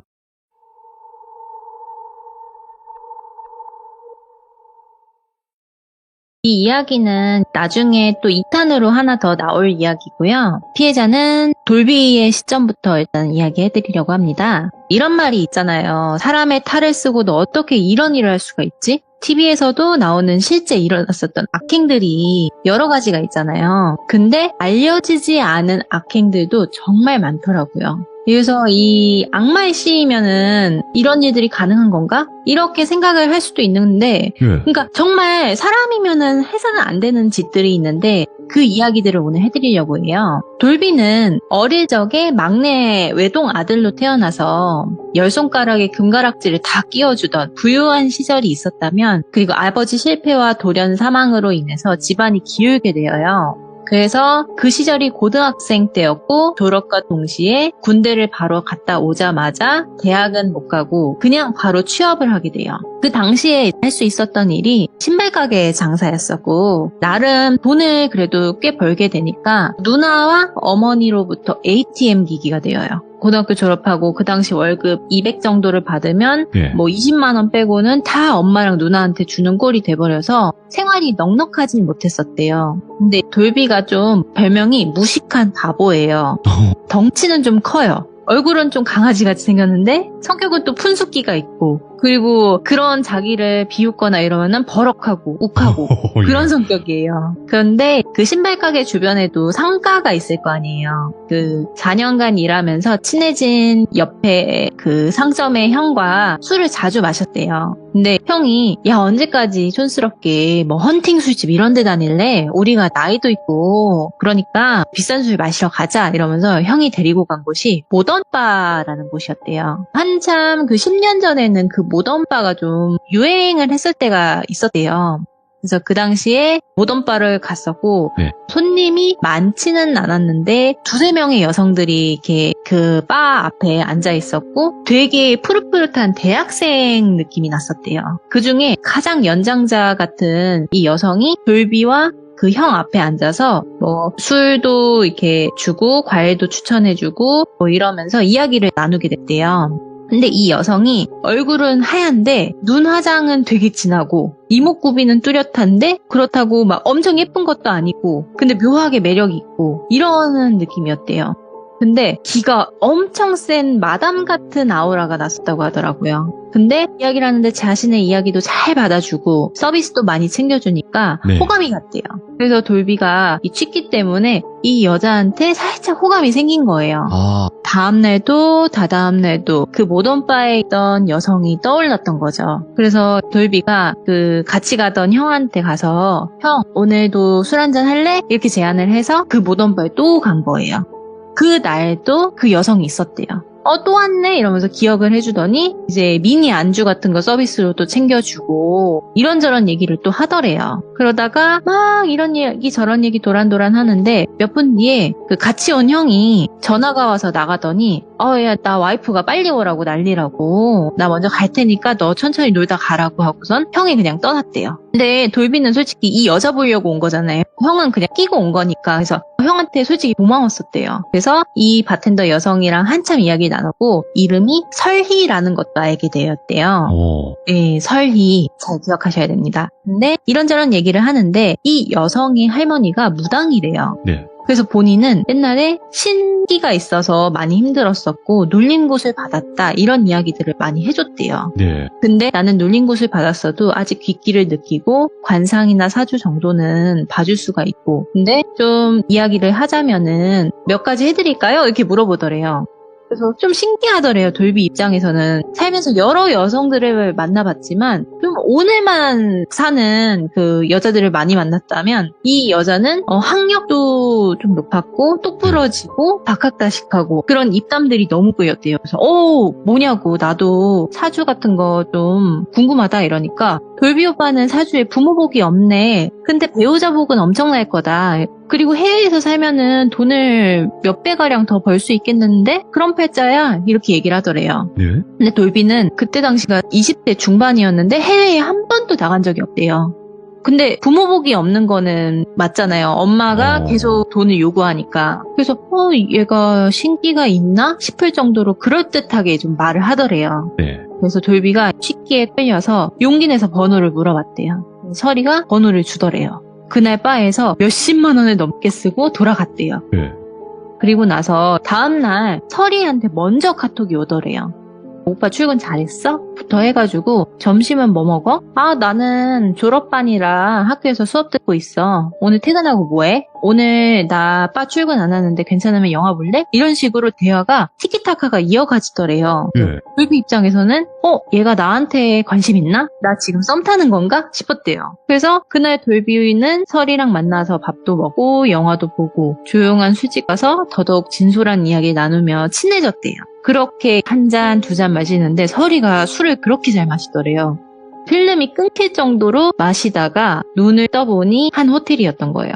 네, 술김에 서로의 호감에 의해서 그날부터 사귀게 된 거예요. 사귀게 되니까 돌비는 설이가 모던 바에서 일하지 않았으면 좋겠다라는 생각이 들었대요. 한 달 정도가 흘러서 그 설이도 대학을 졸업하고 제안을 하나 해요. 호주로 워킹홀리데이를 제안한 거예요.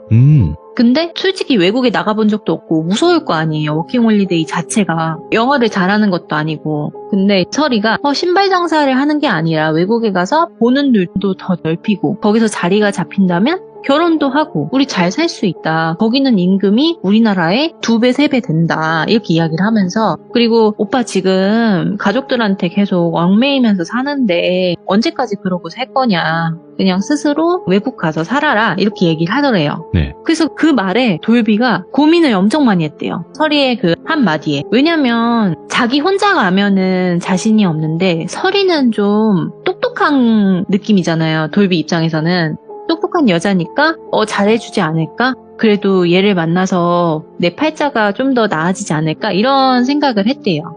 그리고 부양하고 있는 어머니가 있잖아요. 어머니한테 한 달에 몇백만 원씩은 꼬박꼬박 보내드리고 있는 상황이었는데 네.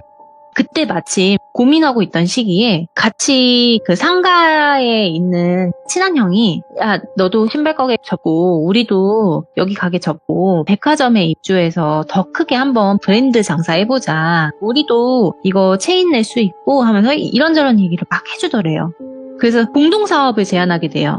그래가지고 돌비가 대출을 받아서 1억, 형이 1억을 해서 공동사업을 하면서 좀 커가자 이렇게 제안이 된 거죠. 그래서 돌비가 설이한테 가서 얘기를 했대요. 나 여기서 이 형이랑 이렇게 할 거고 좀 사업을 해서 크게 키우고 싶다. 그래서 외국은 좀 아닌 것 같다. 이렇게 얘기하니까 나는 솔직히 그 형 너무 가까이 안 했으면 좋겠는데 관상이 별로 안 좋아. 믿으면 안 될 것 같아. 근데 벌써 돈 투자한 건 아니지? 이렇게 얘기를 하더래요. 그래서 이미 투자는 했지만 아니라고. 근데 너가 가고 싶으면 1년 갔다 오라고 내가 기다려주겠다고. 나는 여기서 성공할 거다 이러면서 티격태격 싸웠대요. 처음으로. 내가 잘 될 거라고 해줘야지 왜 벌써부터 관상이 안 좋다는 이 초를 치냐고. 그 형이 솔직히 설이 너보다 알고 지낸 기간이 더 길어 하면서 막 싸웠대요. 왜냐면은 이미 돈도 투자했지. 그리고 가게는 폐업 정리까지 했지. 그래서 9월쯤에 가오픈 대회관까지 다 마친 상황이었대요. 근데 8월쯤에 사건이 터집니다. 형이 전화를 안 받아요. 그 돈을 가지고 튄 거죠. 사기를 당한 거예요. 심지어 돌비는 1억의 신용대출이 은행에서 안 나와서 사금융까지 가서 돈을 더 빌린 상황이었대요. 사채까지요? 예, 그래서 너무나 좌절을 해가지고 설이한테 솔직하게 이야기를 해요. 나 이러이러한 상황이고 그 형이 연락 두절되었고 사채까지 끌어다 써서 벌써 대부업에서 전화 오고 난리가 났다. 어떻게 하면 좋을지 모르겠다 이러니까 설이가 가만히 듣다가 내 말 맞았지? 그 형 딱 봐도 관상이 사기꾼이야. 기다려봐. 내가 법적으로 어떻게 조치할 수 있을지 알아봐 줄게 하면서 이야기 딱 던졌는데 설이가 그냥 한 줄기의 빛 같았대요. 나의 희망. 어떻게 얘는 이성적으로 이렇게 판단을 해주지? 예. 그래서 설이한테 조금 의존하게 되더래요. 근데 설이가 진짜 어떻게 한 건지 모르겠는데 법적으로 소송을 해서 그 형을 찾았고 그 형이 경찰에 구속이 되었대요. 근데 대한민국이 정말 슬픈 게 사기꾼을 잡아도 배째라 시키면은 돈을 돌려받을 수가 없대요. 정 받고 싶으면 민사소송이라도 걸어서 가족들에게 받아내는 수밖에 없대요. 그래서 설이가 민사소송을 다 준비를 해준 거예요. 그리고 괴롭힌 거죠. 그 형의 집에 가서 압류하고 이랬는데 그 형의 엄마가 월에 내가 그럼 얼마씩 갚겠다 이렇게 하면서 결정이 났대요. 그러니까 사건이 그리 어느 정도 해결이 된 거죠. 근데 이러한 레퍼토리가 자기는 경험해 본 적이 없는데 설이는 너무나도 능숙하더래요. 그래서 돌비가 이제 생각이 든 게 솔직히 사채까지 끌어다 썼지만 자기도 가압류가 들어온 상황이었고 너무 이 한국이 힘들고 해서 워킹홀리데이를 가봐야 되나? 라는 생각이 들었대요. 그때 마침 설이가 네. 오빠 호주 갈래? 이렇게 얘기를 하더래요. 한 번 더 이야기를 꺼낸 거죠. 그때 설이랑 연애한 지가 한 반년 이상 됐을 때였대요. 근데 돌비 눈에는 솔직히 설이가 여태 다 해줬잖아요. 사건도 해결해주고 사람 보는 눈도 있고 말도 너무 잘하고 이런 판단이 되니까 그래 나는 얘 말만 잘 따르면은 사건은 안 나겠다 싶어서 워홀을 가기로 결정을 해요. 준비 과정이 너무 복잡했대요. 솔직히 자기가 무식한 것도 있지만 너무 복잡했대요. 근데 설이가 옆에서 알아서 착착 신청 다 해주고 편하게 준비할 수 있어서 호주로 출국을 합니다. 근데 어머니께도 말씀을 드렸는데 그 어머니가 하는 말씀이 가서도 돈은 보내라 였대요. 그래서 솔직히 가족도 나한테 이러는데 설이는 정말 나한테는 소중한 존재구나 라는 걸 느꼈대요. 나는 사기까지 당해서 지금 빚도 갚고 있는데 어떻게 엄마는 나한테 돈을 더 달라고 하지? 엄마가 일을 좀 할 순 없는 건가? 이런 생각이 들었었대요. 그래서 설이가 옆에서 그걸 보더니 그런 부모는 차라리 인연을 끊으라고 내가 옆에 있어 줄 테니까 엄마 말 듣지 말라고 엄마라고 다 엄마 아니라고 저건 엄마의 탈을 쓴 완전한 남이라고 그러면서 위로를 해주더래요. 그래서 엄마랑도 인연을 끊어버려요. 돌비가. 아예 그러면 돌비는 여기 가족도 없는 거예요. 그래서 둘이 호주로 떠납니다. 한 달 동안은 그래도 모아온 돈으로 좀 놀았대요. 거기가 집을 들어가면은 쉐어하우스라고 해가지고 방이 여러 개 있으면은 방마다 사람들이 산대요. 그렇게 해가지고 월세처럼 돈도 주고. 근데 쉐어하우스에서 만난 이 한인들이랑 술 먹고 친해지기도 하고 같이 살게 되니까 신혼처럼 좀 느껴져서 이 호주에서의 생활이 너무 좋았었대요. 근데 어느 순간부터 설이가 180도 달라지더래요. 왜냐면 일을 같이 하긴 했는데 일을 맨날 그만두는 거예요. 매번. 뭐 여기는 사장 성격이 나빠서 그만둬. 여기는 임금 조건이 별로야. 여기는 사람이 일할 곳이 아니야. 이러면서 하루 이틀 만에 그만두는 거예요. 그리고 돌비는 계속 일을 하고 있었고 그리고 돌비가 가장 그나마 할 수 있는 일이 청소 일이었대요. 처음에는. 근데 어느 순간 설이가 입덧을 하는 거예요. 임신을 한 거죠. 순간 돌비는 이 죄책감과 책임감이 공존하면서 설이한테 내가 어떻게든 책임질 테니 낳자라고 말을 했대요. 왜냐면 똘비는 부모 같지 않은 엄마로부터 자랐고 집에서 버림받았다고 생각했기 때문에 이 가정을 꾸리는 것에 대한 책임감이 엄청 강했었대요. 근데 당연히 설이는 감동을 하거나 오케이라고 해줄 줄 알았는데 이렇게 말하더래요. 미쳤냐? 내가 네 애를 왜 낳아? 거니까 돈 벌어와. 이렇게 얘기를 하더래요. 너무 상처잖아요. 그래 아직 우린 결혼도 안 했으니까 그럴 수 있지 하면서 잠시 생각해보다가 똘비는 그렇다고 해서 이 상황을 이렇게 그냥 지나갈 순 없잖아요. 설이 하나뿐인데 설이 하나 믿고 호주를 왔는데 그래서 일단 결심했으니 내가 돈을 최대한 많이 벌어보겠다 해가지고 새벽에 청소, 오후부터 밤까지 식당 투잡을 뛰면서 방값이랑 생활비를 벌었대요. 이 일과가 정말 너무 살인적인 게 새벽 5시에 일어나서 6시부터 오전 11시까지는 청소 일을 한대요. 그러면 점심을 먹고 좀 쉬다가 오후부터 밤 12시까지는 식당에서 일을 하는 거예요. 그럼 또 씻고 누우면 새벽 1시예요. 5시에 일어나야 돼요. 이런 식으로 살인적인 스케줄로 가는 거죠. 근데 청소하고 와서 잠깐 점심 먹고 쉬는 그 시간에도 설이는 돌비를 그렇게 질타를 했대요. 그때 가서도 일하라고. 우리 지금 돈 없다고. 여기 애 주는 비용이 땡땡만 원이라고. 우리나라랑 차원이 다르다. 이러면서 너가 지금 쉬는 순간 날짜는 지나간다. 이렇게 얘기를 하더래요. 그래서 돌비가 진짜 그때 하루 일당이 그 당시 뭐 몇십만 원이라고 치면은 생활비랑 집값 빼고도 숨 안 쉬고 모아야 한 달 이상이 걸리는 금액이었던 거예요. 근데 이 수술이 정해진 기간 안에 해야 되잖아요. 더 늦으면 안 된단 말이에요. 그래서 설이 입장도 솔직히 이해가 갔지만 너무 서운했대요. 왜냐면 자기는 그렇게 녹초가 돼서 12시 넘어서 집에 오면 설이는 쉐어하우스에 있는 남자들이랑 술 먹고 담배 피고 예. 할 걸 다 하고 재밌게 놀았대요. 근데 아이를 가졌는데 술이랑 담배를 그렇게 하는 게 이해가 안 갔대요, 자기는. 말리기도 했는데 말리는 순간 싸우고 그러면은 이제 돌비는 다시 미안하다 그러고 설이는 그러면은 나한테 잘하라 그러고 이 레퍼토리로 계속 흘러가는 거예요. 그러다가 설이가 어느 날 소를 돋는 행동을 하게 돼요. 돌비가 정신없이 자고 있는데 새벽에 설이는 그 남자들이랑 술을 먹고 방에 들어왔대요.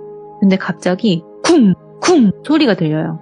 침대도 너무 흔들려가지고 돌비가 깨서 보니까 설이가 침대에서 계속 굴러 떨어지고 있더래요. 일부러.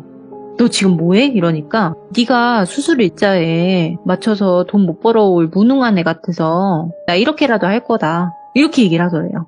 아무리 그래도 이 책임감을 갖고 일하는 돌비가 애아빠인데 그 앞에서 할 소리는 아니잖아요. 뜯어 말렸대요. 그러니까 갑자기 뛰쳐나가더래요, 울면서. 그래서 새벽에 설이를 붙잡으려고 밖으로 같이 나갔대요.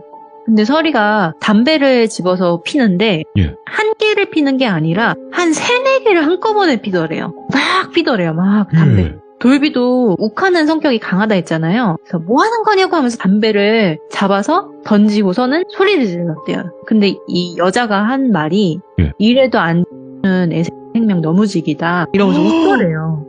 그런 말을 딱 했대요. 그 순간 돌비가 오만 정이 다 떨어지더래요. 얘는 어떻게 이런 소리를 하지? 하면서 서로 거리에서 욕하고 싸우고 난리가 납니다. 그러면서 싸우는데 사람들은 자고 있잖아요. 근데 그 거실에 와서 좀 언성을 높이면서 싸우는데 옆에 철제 같은 게 있었대요. 근데 그 철제의 끝부분을 배에다 대고서는 쾅쾅 치면서 배를 엄청 세게 치는 거예요. 또 설이가. 그러면 설이는 또 아프다고 굴려요. 또 비명을 질러요. 그러니까 새벽에 그 쉐어하우스에 사는 남성들이 나와가지고 이게 무슨 일이에요? 무슨 일이에요? 이러니까 딱 그 사람들 시점에서 보는 게 설이는 배를 잡고 구르고 있었고 돌비는 구르는 설이를 보면서 욕을 하고 있던 상황인지라 누가 봐도 남자가 여자를 때린 듯한 그런 느낌이었대요. 근데 같이 지내는 그 사람들은 설이가 임신했다는 사실을 모르는 상황이었대요. 그 이후 돌비는 그 쉐어하우스 내에서도 완전한 왕따가 돼버려요. 근데 그 와중에도 유산은 안 됐대요. 근데 돌비는 쓰리잡을 하느냐고 집에 아예 없었대요. 새벽에 집에 들어가기가 싫었대요. 왜냐면은 사람들도 인사도 안 받아주지. 설이도 돈 벌어오라고 그렇게 질타하지. 왜 이거밖에 못 버냐 그러지. 너무 슬펐대요. 그러다가 쉐어하우스 쓰는 한 남성분이랑 마주쳐서 새벽 흡연장에서 담배를 폈대요. 근데 머쓱해져가지고 서로 말을 안 하니까 돌비가 그냥 담배를 끄고 가려고 하는데 그 남자가 붙잡더래요. 아, 죄송한데 형, 그 여자친구분 엄청 이렇게 개방적인 건 알겠는데 어느 정도 선은 지키게 하셔야 할 것 같다 이러니까 그게 무슨 소리냐 이렇게 물어봤대요. 나는 솔직히 그날 형이 여친 때린 거 아니라고 생각을 한다. 왜냐면은 형 여자친구 성격이 좀 장난 아닌 거는 나도 느껴진다. 근데 내 옆방에 그 훈남이 형 알지 않냐? 유학생 형. 그 자다 일어나서 내가 물 마시려고 부엌에 나갔는데 둘이 장난이라고는 하는데 소파에 훈남 형이 아래에 누워있고 여자친구가 배 위에 앉아서 애정행각처럼 막 장난을 치더라. 근데 나는 형이 그거를 모를 거라고 생각은 하지만 좀 감수는 잘해야 될 것 같다. 이러면서 얘기를 하더래요. 그 얘기를 들으니까 너무 화가 나더래요. 설이한테 가서 따졌대요. 너 훈남이랑 뭐 한 거냐고. 왜 그런 얘기가 지금 이 집에서 들리냐 이러니까 설이가 정말 표정 하나 변함없이 적반하장으로 네가 직접 봤어? 너 나를 얼마나 안 믿으면 그딴 소리를 나한테 짓거리는 거야? 네 애를 뺀 나한테 할 소리니? 이렇게 얘기를 하더래요. 그러니까 또 애를 가지고 운운하니까 똘비가 마음이 약해지더래요. 그래서 결국에 한 달 동안 쓰리잡을 한 덕분에 돈이 모여서 결국엔 수술을 합니다. 근데 회복을 해야 되니까 설이가 일을 안 하고 집안일만 열심히 했대요. 그렇게 워킹홀리데이가 1년이 다 지나갈 무렵이었대요. 근데 설이가 일도 아예 안 하다가 갑자기 나 여기서 대학 가고 싶어. 자기가 나 좀 서포트 좀 해줘. 이렇게는 호주 영주권도 못 받고 하니까 워킹홀리데이는 1년이면 끝나는 거잖아요. 예. 내가 학생 비자로 있다가 취업해서 워킹 비자 받으면은 호주에서 더 살 수 있으니까 나를 좀 밀어줘. 나 영어 좀 하잖아. 충분히 대학 갈 수 있고 취업할 수 있어. 이렇게 얘기를 하더래요. 그래서 일단 호주에서 결혼식을 올렸어요. 근데 호주가 좀 신기한 게 우리나라랑 다른 게 혼인신고 이런 게 없대요. 대신에 뭐 비자를 묶을 수 있는 뭐 제도가 있다고 하더라고요. 그런 방법이 있대서 결혼을 진행했다고 했던 것 같아요. 똘비는 청소일이 아니라 거기서 가장 돈을 많이 벌 수 있는 현장 일을 하게 돼요. 근데 솔직히 장사를 했던 돌비가 건설 현장에 가서 얼마나 적응을 잘하겠어요. 네. 맨날 다치고 찢어지고 뭐 일상 다반사였대요. 근데 돈은 그래도 많이 줬대요. 근데 그 돈은 다 와이프 계좌로 들어가고 있었대요. 설이. 그러니까 설이가 전적으로 돈 관리를 시작한 거죠. 예. 그러고 용돈은 일주일에 5,000원 수준, $5. 그리고 똘비는 담배를 피는 사람인데 담배도 못 사겠대요. 왜냐면 호주가 담배값이 엄청 비싸대요. 그러니까 담배를 못 사게 했대요. 그래서 똘비가 노예 수준을 넘어선 거죠. 용돈도 없고 거의 담배도 못 피우고 현장에서 사람들 거 맨날 빌려다 피고 그러니까 현장에서 같이 일하는 사람들도 돌비를 싫어했대요. 예. 왜냐면 맨날 거지처럼 담배 구걸하고 다니고 그러니까 좋게 볼 리가 없잖아요. 하루는 돌비가 막 일을 하다가 철제 그 얇고 길쭉한 거 있잖아요. 네. 그게 종아리에 뚫려서 빵꾸가 나는 일이 발생해요. 너무 아플 거 아니에요.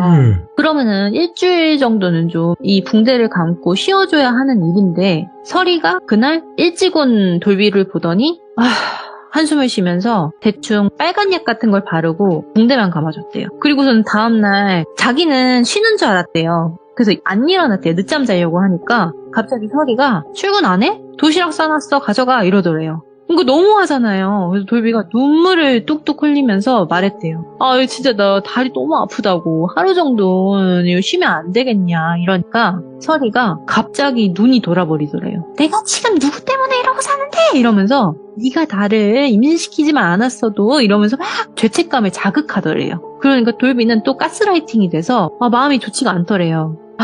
한숨을 쉬고 그 상태로 일을 나갔대요. 쩔뚝거리면서. 그렇게 돈을 모으는데도 설이는 맨날 돈돈거렸대요. 얼마나 이 돈을 많이 벌었냐면 거의 6개월에 1억 가까이를 벌었다고 하더라고요. 그 인보이스를 보면은. 근데 설이가 이렇게는 나 대학 못 간다고 더 모아야 된다고 하면서 승질내는 게 더 심해지더래요. 근데 어느 날 설이가 일자리를 구했대요. 갑자기. 네가 돈을 너무 못 버는 것 같으니까 나도 같이 일하려고 하더래요. 뭐 하는 덴데? 이러니까 그냥 뭐 한인이 운영하는 그냥 회사인데 그 회장 집 정리해주고 잔심부름 해주는 뭐 메이드 일로 한 하루에 3-4시간 정도 갔다 오는 거야. 이러면서 그리고 나 청소 잘하는 거 알잖아. 이러더래요. 그러고서는 그 회장 얼굴 보여줄 테니까 한번 밥 먹자 이러면서 셋이 밥도 먹었대요. 근데 결혼은 안 했지만 그 당시 그 아빠뻘의 남성이었고 약간 눈이 뱀눈 같고 간사하게 생긴 그런 느낌이었대요. 그러니까 관상적으로도 별로 좋지가 않았는데 와이프는 이 사람이 돈도 많이 주고 집도 치워달라고 하는데 치울 것도 거의 없어 보여서 나 일하려고 한다 이러니까 그냥 보냈대요. 근데 이 일하는 거에 대해서는 나중에 2탄에서 자세히 말씀드릴게요. 그러다가 설이가 1년 정도 그 일을 하다가 관둬요. 그리고 결과적으로 그 회장이랑 완전히 틀어진 채 안 좋게 그만두게 돼요. 그리고 어느 정도 그렇게 돈을 모았는데도 한 1학기 정도의 학교 갈 자금이 모였대요. 어디로 갔는지는 모르겠지만. 그리고 똘비도 그 시기에는 나름 현장에서 인정받을 수 있는 정도의 짬이 됐대요. 그때 딱 일이 터져요. 같은 쉐어하우스에 의대생이 들어와요. 심지어 나이도 엄청 어려요. 20살짜리 애예요. 푸릇푸릇하네. 근데 돈도 좀 많아 보이고 어리고 그냥 고등학교 졸업하자마자 멋모르게 온 순수한 의대생이었던 거예요. 근데 설이가 갑자기 그 애한테 너무 잘해주는 거예요. 그래 뭐 설이가 동생도 있고 하니까 동생 같은가 보다 하고 넘어갔는데 며칠 뒤에 돌비가 타 지역에 출장이 잡혀요. 근데 출장을 갔을 때 연락이 뜨문뜨문하더래요. 근데 솔직히 돌비도 현장 일을 하니까 자꾸 핸드폰을 만질 수도 없고 이래서 그냥 뭐 출근할 때 전화 한 번, 퇴근하고 자기 전에 뭐 전화 한 번 뭐 이렇게 하고서는 뭐 안부 물어보고 끝났대요. 그러고서는 한 나흘 뒤에 집에 돌아왔는데 거기서는 뭐 컴퓨터로 인보이스 작성하는 게 있대요. 그래서 예. 작성을 해야지 하고 전 노트북을 딱 열었는데 서리에 카카오톡이 켜져 있는 거예요. 근데 대화 목록에 내가 아니라 다른 사람한테 하트가 붙여져 있는 거예요. 그걸 또 들어가서 보니까 의대생이었던 거예요. 예. 그러니까 이 대화하는 내용의 수준이 불륜 관계였던 거죠.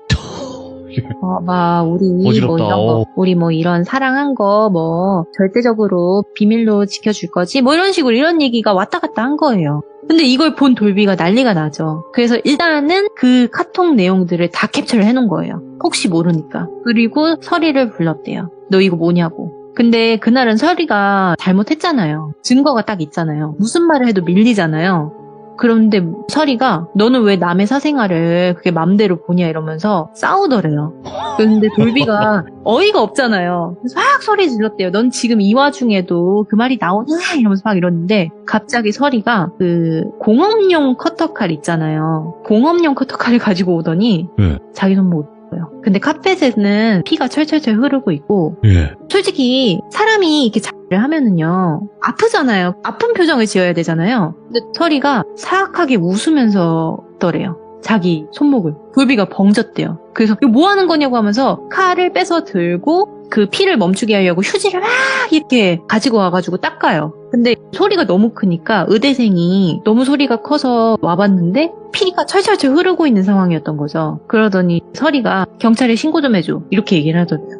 그래서 경찰이 왔어요. 근데 서리가 영어를 좀 하잖아요. 남편이 나를 때렸다고. 이거 칼로 지금 위협했다고. 지금 이 칼 가서 보면은 남편 지문 있을 거라고.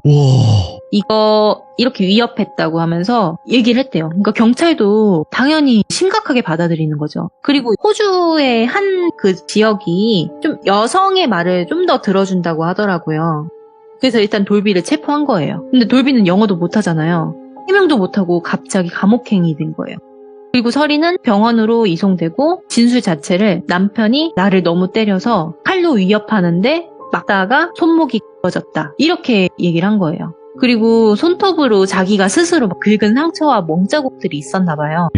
만든 거죠. 그거를 증거자료로 제출한 거예요. 나 이렇게 맞고 살고 있었다고. 근데 돌비는 맹세코 서리를 때린 적이 없대요. 근데 제가 돌비를 알거든요. 근데 돌비가 그런 사람이 아니에요. 그 현장에 저도 있었거든요. 근데 다 이게 계획된 것들이었구나 하면서 좌절을 했대요. 그 당시에는 저도 이 서리의 말을 믿었었거든요. 왜냐면은 너무 소리가 와장창 크게 나가지고. 그래서 돌비 시점에서 돌비가 얘랑은 진짜 정말 끝내야겠다 하면서 좌절을 했는데 며칠 뒤에 서리가 경찰서 유치장에 왔대요. 그러더니 내가 어떻게 진술하냐에 따라서 네 처지 달라진다. 어떡할래? 내 말 듣고 여기서 나올래? 아니면 여기서 평생 썩을래? 하면서 웃더래요. 그래서 일단은 나가야 될 거 아니에요. 그래서 빨리 나가고 싶다고 미안하다고 얘기를 하니까 일단 각서 쓰라고 하면서 각서 안에 얘기하는 게 집을 나가더라도 한 푼도 없이 나가기. 그리고 생활비로 매달 금액의 80% 입금하기. 이것만 지켜주면 내가 무죄로 너 풀어줄게. 이러더라고요. 근데 진짜 이 사태가 올 때까지도 솔직히 이 돌비가 악마구나 라는 건 느꼈지만 그래도 잘 풀면은 되겠지라는 생각이 들었대요. 그래도 같이 산 세월이 있는데 말만 저런 거겠지 이런 생각이 들었대요. 그래서 알았어 내가 그렇게 할게 이러고 이제 나왔는데 집에 갔대요. 집 앞에 갔는데 막 캐리어랑 짐이 싸져 있더래요. 들고 나가 이러더래요. 정말 옷 몇 벌만 들고 맨몸으로 쫓겨납니다. 그렇게 돌비가 당한 거를 아니까 한인사회에서 소문이 난 거예요. 이 악마가 서리가 현장 동료들이 이제서야 하나둘 말해주는 거예요. 서리에 대해서. 왜냐면 이야기 들었던 게 네 와이프라서 말은 안 했지만 좀 이상하다. 술만 먹으면 그 A형 있잖아. A형한테 그렇게 들이대고 너 자러 갔을 때 더하더라야. 나는 둘이 정말 불륜 저지르는 줄 알았다. 이렇게 얘기를 하고. 너 그때 술 먹고 자러 갔을 때 네 와이프가 하는 말이 저번에 돈 모아서 자기 동생 대학 보내주고 부모님 집 사줬다고 그러던데 와이프가 돈 버는 게 있냐. 네가 번 돈으로 해준 거 아니야? 이렇게 얘기를 하더래요. 그러니까 그렇게 돈돈돈거렸던 거예요. 돈이 없다고. 그런 이야기를 해주면서 서리의 목적은 결국 돌비는 자기가 호주에서 살게 해줄 밑거름이었을 뿐 남편도 아닌 노예에 불과한 건 사실이었던 거예요. 그럼 서리의 목적은 뭐냐? 예. 그렇게 있다가 영주권 이상의 돈이 좀 있는 남자를 만나서 결혼해서 호주에서 정착하는 게 목표였던 거예요. 그래서 의대생한테도 달려들었는데 듣기로는 그 의대생도 피해자긴 해요. 돈도 좀 뜯기고 했는데 그 부모님의 입김이 세서 실패한 걸로 소식을 들었고요. 고구마 결말이지만 현재 돈 많은 영주권 남자를 만나서 아이를 낳고 잘 살고 있대요. 와. 너무너무 잘 살고 있대요. 아니 근데 잠깐만. 그래 네. 거기까지는 알겠는데 2탄이 또 있다고 이게? 네, 2탄이 있습니다. 2탄이 아직 끝난 게 아니라는 거예요? 아니면 끝나고 다른 얘기인 건지? 이 서리에 대한 이야기예요. 그러니까 서리가 한 악마의 짓이 2탄이 또 있어요. 돌비의 시점 하나, 똘순이의 시점 하나 이렇게 보시면 될 것 같습니다. 그러면 한마디로 진짜는 그 서리 시점이겠네. 그렇죠. 서리가 저지른 짓들이 예. 굉장히 많아요. 제가 들은 거는 2개일 뿐이지만 타고 들어가면은 4개, 5개, 6개가 될 수도 있는 에피소드인 거죠. 네. 근데 너무너무 신기한 게 호주에서 너무너무 발 뻗고 잘 살고 있다는 거. 아기는 왜 잘 살까요? 그러니까요. 근데 참 정말 놀라웠던 게 모든 게 처음인 척 하더래요. 그 남자한테 있어서 아이를 뭐 이렇게 한 적도 없고 너무나도 과거를 청산한 듯이 잘 살고 있대요. 그리고 이 돈 욕심이 많은 악마라고 보거든요, 저는. 네. 그래서 학력도 S대라고 위조하고 그렇게 호주에서도 속인 사람들이 많다고 들었어요. 근데 누가 표적이 될지는 모르는 거고 그 서리한테 한번 걸리면은 피해자가 또 될 수도 있다는 점. 그래서 만약에 호주에서 살고 계시는 분이 있다면 꼭 조심하시라고 똘비가 이야기를 해주셨습니다. 근데 이 이야기를 들었을 때 아마 2가지가 될 거예요. 왜냐면 첫 번째는 그 여자가 나쁘다. 뭐 이 파가 있을 거고 네. 아니 그런데도 왜 만나? 이제 좀 이런 타입도 있을 거예요. 이게 제가 오. 이제 2탄에서도 말씀을 드리려고 하는데 가스라이팅이요. 정말 무서운 거더라고요. 그렇죠. 네. 예. 그러니까 저도 와 들으면서 왜 그렇게 맞나 이러는데 이 설이라는 여자애가 가스라이팅을 엄청 잘해요. 그거를 좀 알고서는 판단해 주셨으면 좋겠습니다. 그쵸. 이게 겪어본 사람으로서는 알면서도 좀 내가 자존감이 낮을 경우에 좀 그런 경우도 있고, 네. 예, 그래서 사람이 또 그 상황마다 다르니까, 예, 우리라고 안 그러라는 또 법은 없고요. 다 상처 받으신 분들도 많이 계시잖아요. 아 그렇죠. 예, 아유, 오늘 망키님께서,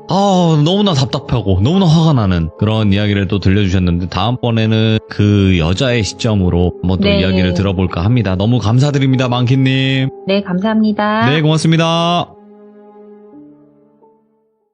자, 여러분들 안녕하십니까. 이번 이야기는 시청자 망키님께서 시들무에 찾아와 주셨습니다. 오늘은 이제 다른 시선에서 봤던 저번 주에 이어서 이야기가 될 것 같습니다. 도대체 어떤 이야기일지 같이 한번 들어보도록 할게요. 안녕하세요 돌비님. 아이고, 망키님 안녕하세요. 네 안녕하세요. 일단은 저번 주에 진짜로 답답하고 화가 나고 네. 정말 또 그런 사연을 가지고 오셨는데 네. 오늘 뭐 이어진다고 하기보다는 그 네. 이제 여자 쪽 입장에서의 시선이 될 것 같아요. 이야기가. 다른 이제 돌순이라는 여자의 입장에서 그 사람도 이제 서리의 피해다. 네. 일단은 전에 못 들으신 분들을 위해서 중간중간에 제가 전에 스토리를 좀 설명을 드릴게요. 좋습니다. 네. 네. 그래서 일단은 키워드는 이제 호주에 사는 악마. 악마를 보았다지 이거 진짜. 예. 알겠습니다. 그러면 도대체 어떤 이야기일지 같이 한번 출발을 해보도록 할게요. 렛츠고! 길이십니다. 많기요.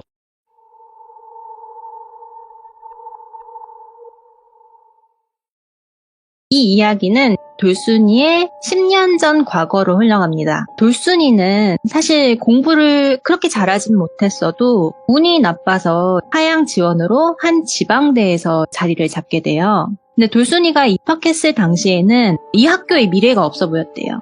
어떤 느낌이었냐면 그 기안84님의 패션왕 그 웹툰 아시죠? 알죠. 많이 들어봤죠. 네, 그 패션왕 웹툰에서 나오는 지방대를 통제한 그런 모습들이 보였대요. 미래 없이 노는 뭐 선배들의 똥공기 문화부터 해서 술 먹고 학교를 나오지도 않는 동기들 뭐 이런 걸 보면서 아, 나도 저런 삶을 살아야 되나? 이런 생각이 많이 들었대요. 근데 반대로 돌순이 아버지는 엄청 엄격하셨어요. 돌순이가 그 학교를 입학한 게 마음에 안 드셨던 거예요.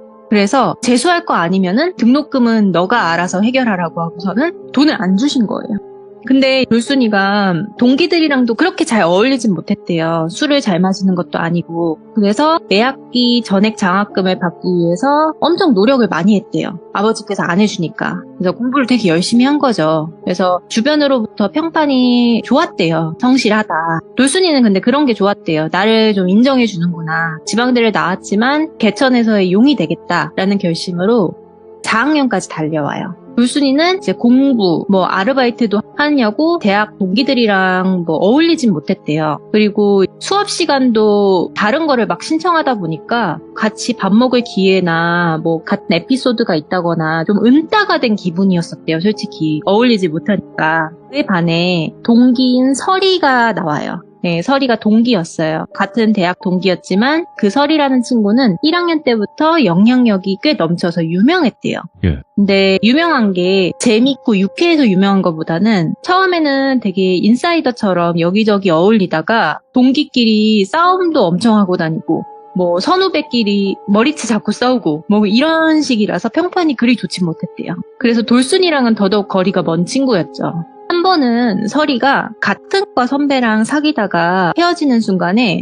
그 남자 선배가 그 성범죄자로 소문이 날 정도로 처음에는 사람들이 설이의 편을 들어줬지만 알고 보니까 그게 설이의 계략이었다는 게 소문이 나서 설이가 좀 과에서 완전히 약간 왕따식으로 돼버려요. 그게 돌순이한테도 들릴 정도였는데 예. 그게 1, 2학년 때 있었던 일이니까 그 사건이 지나고 4학년이 되는 시점이에요. 4학년 때 돌순이는 졸업을 앞두고 있으니까 거의 듣지 않는 어려운 수업들을 위주로 많이 들었대요. 근데 그때 악연이 시작된 거예요. 그 수업에 설이도 같이 들었던 거예요. 그 유일하게 같은 과 둘이서 들은 거죠. 수업을 같이 들으니까 좀 친해진 거예요. 근데 처음에는 돌순이도 모두가 기피하는 아이니까 나도 좀 피해야겠다라고 생각을 했는데 좀 잘 챙겨주고 교재도 막 챙겨주고 이러니까 알고 보니까 좋은 친구인가? 라는 생각이 들었었대요. 왜냐면은 돌순이 생일까지도 막 챙겨주고 과제나 시험 범위 같은 것도 같이 공유를 하고 이러니까 예. 사실 자기한테 관심도 안 가져주던 동기들보다는 좀 더 나은가 싶었대요. 그 둘이 엄청 친해진 거예요. 수업을 들으면서. 설이의 살아온 이야기를 듣게 돼요. 설이는 고등학교 때부터 억척스럽게 살았던 친구래요. 이것저것 알바도 했고 음악 특기생으로 어느 한 서울의 대학교를 가려고 했는데 돈이 없어서 못 간 그런 안타까운 사연에 대해서 막 이야기를 해줬대요. 그리고 플러스로 자기는 어렸을 때 눌림굿을 받았다. 그런 것 때문에 고등학교 때 왕따를 당했었다. 소문도 안 좋았다. 이런 얘기를 막 얘기를 하더래요. 아, 정말 안쓰럽다. 나보다 더 억척스럽게 사는 친구구나 하면서 연민이 들었대요. 그리고 설이가 하는 말이 자기는 그래서 모던바에서 일도 하면서 지금은 마담으로 자리를 잡고 있다. 이렇게까지도 얘기를 했대요. 그러면서 스스로 대학 등록금도 내고 있고 유학도 준비를 하고 있다. 이런 이야기를 하니까 돌순이는 주변에서 들어볼 수 없었던 일들이라서 설이가 너무 신세계였대요. 그래서 돌순이도 아버지 지원 없이 살아서 이렇게 장학금 아니면은 학교 다니는 게 힘든데 존경하는 이 심정과 되게 동경하는 심정이 같이 든 거예요. 자립심이 너무 강한 이 설이를. 근데 반대로는 이 친구가 X였다는 소문이 있었다 했잖아요. 그러니까 이 친구가 워낙 억세다 보니 그런 건 아니었을까? 알고 보면 되게 좋은 친구인데 오해들이 있었던 건 아닐까? 하면서 다시 이렇게 막 스스로 생각을 하게 된 거예요. 돌순이가. 대학 졸업하고도 더 친하게 지내고 취업을 위한 정보 공유도 하고 설이는 유학 준비도 하고 이렇게 차차 연락을 해 나가는데 그 사이에 돌순이가 설이랑 친하게 지내는 동안 설이에게는 총 3명의 남자친구를 거치게 돼요. 첫 번째는 갓 복학한 대학 선배였는데 설이에게 해선 안 될 행동을 하고 SNS 같은 데서 대망신을 당하며 헤어진 남자친구가 있었고 두 번째는 설이가 너무너무너무 좋아하는 남자친구였대요. 그러니까 설이가 매달린 거죠. 근데 차인 거예요. 근데 설이가 임신한 초음파 사진을 그 남자한테 전송을 한 거예요. 솔직히 돌순이는 정말 그런 줄 알았대요. 근데 나중에 알고 보니까 그게 다 거짓이었던 거예요. 그 과정을 보면서 돌순이가 저렇게까지 행동을 해야 되나? 좀 아닌 것 같은데 싶은데 설이가 너무너무 슬퍼하고 하니까 그래 너무 좋아하면은 그럴 수도 있나 보다라고 생각을 한 거예요. 예. 이상하면은 거기서 이 친구랑 선을 긋고 살아야 되는데 그 선을 긋지를 못하고 설이가 너무 좋아진 거죠. 이 돌순이 입장에서도. 그리고 마지막으로 만난 남자친구가 1탄에서 이야기했던 돌비였대요. 첫 번째, 두 번째 남자친구들은 좀 어느 정도 지성을 갖춘 남자였는데 돌비는 좀 달랐대요. 비하하는 건 아니지만 지성미를 갖춘 것보단 좀 힘센 바보 같은 느낌이 들었대요. 그렇게 그 남자친구인 돌비와 함께 돌연 호주로 떠납니다. 그 시기 돌순이도 취업을 위해서 미친 듯이 입사 지원을 해요. 근데 지방대 졸업, 높은 학점이지만 스펙도 없었고 네. 택도 없었대요. 당연히 서류에서 떨어지기 일쑤였고 면접 때 경력이 하나도 없네요. 이러면서 떨어지기도 하고 심리적으로 많이 불안해진 거예요. 네네네. 돌순이가. 그리고 돌순이는 아버지가 절대 지원을 안 해주셨다고 했잖아요. 예. 그래서 자기 혼자서 어떻게든 독립을 했어야 했대요. 그렇게 돌순이가 여기저기 떨어지면서 자존감이 많이 무너졌을 때쯤에 예. 설이가 머지않아 취업했다는 이야기를 듣게 돼요. 오. 호주에서 한국 사람이 운영하는 무역회사에 비서로 채용이 됐대요. 그러고 나서 수개월이 지나 설이가 돌순이에게 제안을 해요. 나 곧 있으면 총괄 비서로 자리에 앉을 거고 우리 회장님이 조만간 인턴을 뽑을 건데 너가 영어 성적이 좀만 되면은 내가 강력하게 추천을 해보겠다. 워킹홀리데이로 와서 일도 하고 회장 눈에 들면은 여기서 학교도 보내준다. 그렇게 학교도 다니고 여기서 계속 일하다 보면은 너는 한국 가서 영어 교사로도 일할 수 있다. 이렇게 얘기를 한 거예요. 정말 그럴싸한 이야기더래요. 그렇게 시간이 흘러서 설이가 총괄 비서가 되었다는 이야기 들어요. 그리고 같이 간 이 남자친구 돌비와 결혼식도 올려요. 호주에서. 그리고 시간이 지나니까 설이가 회사에 플랫폼을 보내주더래요. PPT로. 이게 우리 회사고 우리 회사의 비전이 이렇고 입사 조건은 이렇고 너가 할 일은 이거다. 이러면서 이런 것들 다 보내주는 거예요. 근데 입사 조건 중에 영어 성적이 좀 안 됐대요. 그래서 돌순이가 나는 너처럼 안 될 것 같다 이렇게 얘기를 하니까 설이가 내가 비행기표는 끊어줄 순 없는데 회장님이랑 식사 자리 한번 마련해 보겠다. 네가 한번 호주를 시간 내서 와라 이렇게 얘기를 하더래요. 그래서 돌순이는 그냥 여행 겸 설이를 보러 호주로 가요. 그리고 설이가 사는 세상에 들어가게 된 거죠. 예. 근데 자존감이 떨어져서 이리저리 치이고 있는 자기와는 다르게 설이는 너무 잘 살고 있더래요. 집도 있고 한 집에 방이 많아서 쉐어를 하는 그런 여유, 그리고 남편은 현장에서 일하지만 꽤 높은 보수로 일하고 있고 설이는 커리어 우먼으로서 일하고 있으니 이게 모든 게 안정적이어 보이면서 내 또래지만 너무 어른스러워 보이는 거예요. 부러웠대요. 네. 그리고 회장님과 나를 위해서 식사 자리도 마련해주는 그런 생각도 고마웠대요. 네. 진짜 설이는 내 사람들에게는 그렇게 잘하는구나 라고 생각을 했대요. 그래서 셋이 만나게 돼서 식사 자리를 가져요. 근데 돌순이가 아르바이트를 굉장히 많이 했다 했잖아요. 잘하는 게 있어요. 아부. 그런 거 있잖아요. 그냥 입 바른 소리 있잖아요. 네. 그러니까 회장님이 좀 뭔 얘기만 하면은 회장님에게 점수를 따야 되니까 회장님 말이 맞습니다. 그럼요. 이런 식으로 아부와 칭찬을 되게 많이 했대요. 식사를 하는 것보다는 잘 보여야 되니까. 그래서 회장이 좀 면접을 보듯이 넌 꿈이 뭐냐, 뭘 어떻게 준비를 하냐, 이런 거를 물어봤대요. 그래서 본인의 꿈에 대해서 되게 열정적으로 이야기를 했대요. 근데 그래? 이러면서 되게 하찮게 대답을 하더래요. 그래서 내가 말실수라도 했나? 마음에 안 드시나? 이런 대답을 원하신 게 아닌가? 라고 하면서 잠시 설이 눈치를 보면서 돌순이가 주눅 들었대요. 그리고서는 식사 자리가 끝나고 회장이 명함을 주더래요. 연락하라고. 회장이 집으로 가고 설이가 오히려 들떴더래요. 너 회장이 마음에 들어 한 것 같다고, 꼭 연락하라고, 감사하다고 말하고 친해지라고 이렇게 이야기를 하는 거예요. 그래서 돌순이가 설이를 맹신했다고 했잖아요. 그래서 이렇게 입사 조건을 좀 유하게 해주려고 하는 건가? 나도 호주로 좀 취업할 수 있나? 라는 생각이 들었대요.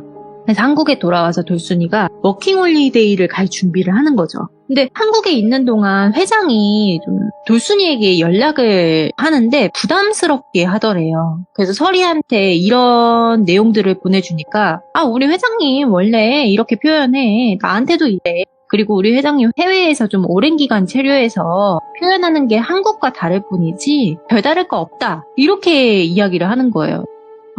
좀 부담스러운데 이렇게 하셔도 되나? 이런 생각이 들었대요. 돌순이 입장에서는. 그러니까 계속적으로 서리가 점수 뗄 수 있는 좋은 기회라고 이렇게 대답해 이러면서 아예 자기가 문장까지 써주더래요. 그렇게 해서 최종적으로 워킹홀리데이 준비를 끝나고 돌순이가 떠나요. 꼭 성공해야지 하면서 회장이 오자마자 서리랑 돌순이한테 영어학원을 다니라고 보내줬대요. 예. 진짜 취업을 알선해주는 듯이 영어학원을 보내주더래요. 그러고 나서 사건이 터진 날이 온 거예요. 회장이 점점 추파 던지는 행동들이 과해지더래요. 그러니까 돌순이도 느낌이 들죠. 이 사람이 나를 좀 여자로 생각해서 이러는 것 같은데, 나 곤란한데? 이거를 근데 거절하면은, 입사고 뭐고 잘 안 되려나?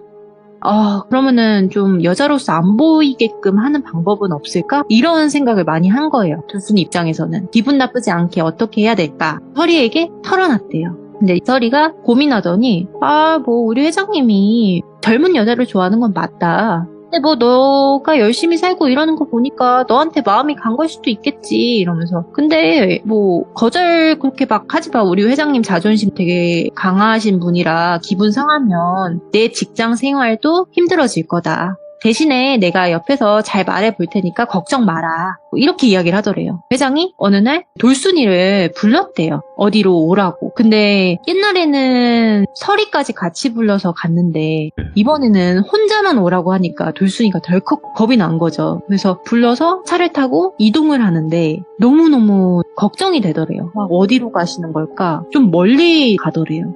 그래서 돌순이가 서리한테 이러하다 지금 상황이. 그러니까 서리가 혹시라도 우리 회장님이 스킨십을 하려고 하거든. 정중하게 거절하면 된다. 우리 회장님 막 자존심 센 사람이라서 거절하고 그러면은 눈치껏 아실 거다. 그리고 지금 내가 비서라서 스케줄도 다 아는데 저녁쯤에 올 거다. 이렇게 얘기를 하더래요. 그런 거 아닐 거다 이렇게 얘기를 하는 거죠. 근데 한 호텔을 가더래요. 그리고는 체크인을 하더래요. 그러고서는 방에 들어갔는데 좀 돌순이가 여기서 이건 아닌 것 같아요 이렇게 해서 뿌리치고 갈 수가 없는 상황이었대요. 좀 왜냐면은 정말 차 없이는 못 가는 그런 호텔이었대요. 밖에가 다 오지인 그런 호텔. 그래서 어떻게 해야 될까 가만히 고민을 했는데 회장님한테 용기를 내서 물어봤대요. 회장님 혹시 제 방은 없을까요? 이렇게 물어봤대요. 근데 회장이 딱 한번 쳐다보더니 말을 안 하더래요. 그러더니 갑자기 와인을 꺼내서 와인을 콸콸콸 따르더니 마시래요. 근데 돌순이가 술을 못 마셔요, 잘. 예. 그래서 좀 마시는 척만 했대요. 그러더니 갑자기 씻으러 들어가더래요. 근데 이게 돌순이가 너무 무섭잖아요. 그래서 서리한테 SOS 요청을 합니다. 서리가 듣더니 정말 이상한데? 우리 회장님은 거절하면 표현 확실하신데 너가 애매하게 한 거 아니야? 혹시 모르니까 동영상 설치해봐 이러면서 나도 그쪽으로 갈 테니까 조금만 기다려 이렇게 얘기를 하더래요. 근데 돌순이가 좀 애매했던 게 뭐냐면 회장이 스킨십을 하진 않았어요. 네. 그래서 이 상황이 불편하기는 한데 내가 정말 그냥 설레발 치는 걸 수도 있겠다 이런 생각이 들었대요. 그래도 모르니까 회장이 나왔는데 가운만 입고 있더래요. 그러면은 좀 느낌이 오잖아요. 그래서 급하게 휴대폰으로 동영상 촬영 모드를 켜놓았대요. 일단은 혹시 어떻게 될지 모르니까. 근데 회장은 그런 것도 모른 채 돌순이에게 몹쓸 짓을 가합니다. 예. 근데 불행 중 다행인 건지 그 돌순이가 촬영하고 있는 그 공간에서 행동을 한 거고 돌순이가 절규하면서 발버둥 치는 모든 게 다 찍힌 거죠. 근데 너무너무 이 상황 속에서 강하게 거부를 하니까 이 회장이 열이 받았나 봐요. 그래서 잠깐 멈췄는데 그 틈을 타서 돌순이가 휴대폰을 들고 뛰쳐나갑니다. 그래서 호텔 직원들한테 울면서 반 벗겨진 상태로 가가지고 자기 좀 숨겨달라고 폴리스 불러달라고 이렇게 이야기를 한 거죠. 그래서 경찰이 들이닥친 거예요. 모든 게 상황이 정리가 됐고 회장이 미수범으로 잡혀가요. 근데 회장이 잡혀가는 그 순간에 서리가 도착했대요. 근데 서리가 그걸 보면서 통쾌하게 웃고 있었대요. 그래서 돌순이가 나에게 지옥은 이 사건 하나인 줄 알았는데 그게 시작점이었어요. 돌순이는 어쨌든 간에 피해자잖아요. 트라우마로 피폐했대요. 그래서 뭐 회장이 뭐 끊어준 영어 학원도 못 가고 서리에게 좀 의존하기만 했대요. 근데 서리는 앞전과는 다르게 돌순이를 막대하기 시작해요. 그리고 엄청난 가스라이팅을 하는 거죠. 야, 돌순아, 넌 시험문도 막혔는데 뭐라도 이래야 될 거 아니냐. 영어도 그렇게 제대로 못하는데 어떻게 생활비 벌려고 그러냐. 네가 갖고 온 돈이라도 줘라. 나도 생활비 받아야 될 거 아니냐. 나도 돈 없다. 이렇게 얘기하고 없으면은 이번 달에 식자재 마트에서 좀 훔쳐오라고. 이런 말도 안 되는 일들을 시키는 거예요. 그러니까 돌순이가 동경해왔던 서리는 이제 없었대요. 진짜 돈귀신처럼 돈돈돈만 외치기 시작하는 거예요. 근데 돌순이가 왜 서리한테 붙어 있었냐면요. 서리가 이런 협박을 했대요. 나는 너 사건의 참고인이다. 내가 어떻게 이야기하느냐에 따라서 너는 피해자가 될 수도 있고 무고죄로 잡혀갈 수도 있다.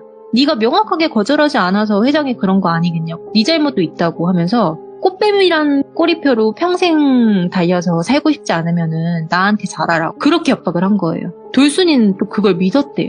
그러니까 사실 말이 안 되기는 하는데 정말 자기가 서리 증언에 따라서 무고죄로 잡혀가는 줄 알았대요. 그러니까 서리의 그 증언이 정말 결정적인 줄 알았던 거죠. 그리고 서리랑 틀어지면은 남자친구고 학교 사람들이고 어떻게 되는지 봐왔잖아요. 막 진짜 학교에서 매장당할 정도로 이 소문이 나잖아요. 예. 그런 걸 봐왔잖아요. 그래서 나도 그렇게 될 수도 있겠구나 이런 생각이 들었대요. 순간. 그러면 학교에서도 소문이 나고 우리 가족한테 알게 되면 나는 어떡하지? 이런 생각이 들어서 이제 의존하는 거 반, 무서워서 반 같이 있었대요. 근데 돌순이가 정말 답답하다고 생각하실 수도 있는데 그 당시 사회생활도 안 해본 갓 졸업한 애가 이게 진짠지 아닌지 어떻게 알겠어요. 아휴, 예.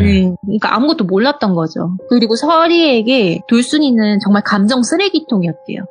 그리고 반대로 이 남편은 돌비 있잖아요. 돈 벌어다 주는 노예였대요. 남편이 방에서 같이 자야 되잖아요. 근데 남편을 현장에서 일하고 와서 냄새 난다, 코 곤다 하면서 거실을 내쫓기도 하고 이전에 얘기했듯이 돌비가 철근에 다리가 뚫려서 다치고 온 사건이 있었잖아요. 그걸 보면서도 돌순이도 봤는데 너무 심한 거 아니야? 라고 생각을 했지만 당연히 일 가야 되는 거 아니냐. 너 일 안 하면 나 굶어 죽는다 하면서 일을 억지로 내보내고 이런 행동을 하니까 돌순이는 서리의 왕국에서 그냥 사는 노예였대요. 너무 힘들었대요, 솔직히. 그리고 거기에 이제 뭐 여러 사람들이 살고 있었는데 그 중에 하나가 유학생인 남자가 와서 살고 있었어요. 근데 그분이 한 달 동안 이 집의 사람들을 다 파악을 한 거죠. 관찰을 한 거죠. 그리고 힘들어하는 돌순이를 엄청 도와줬대요.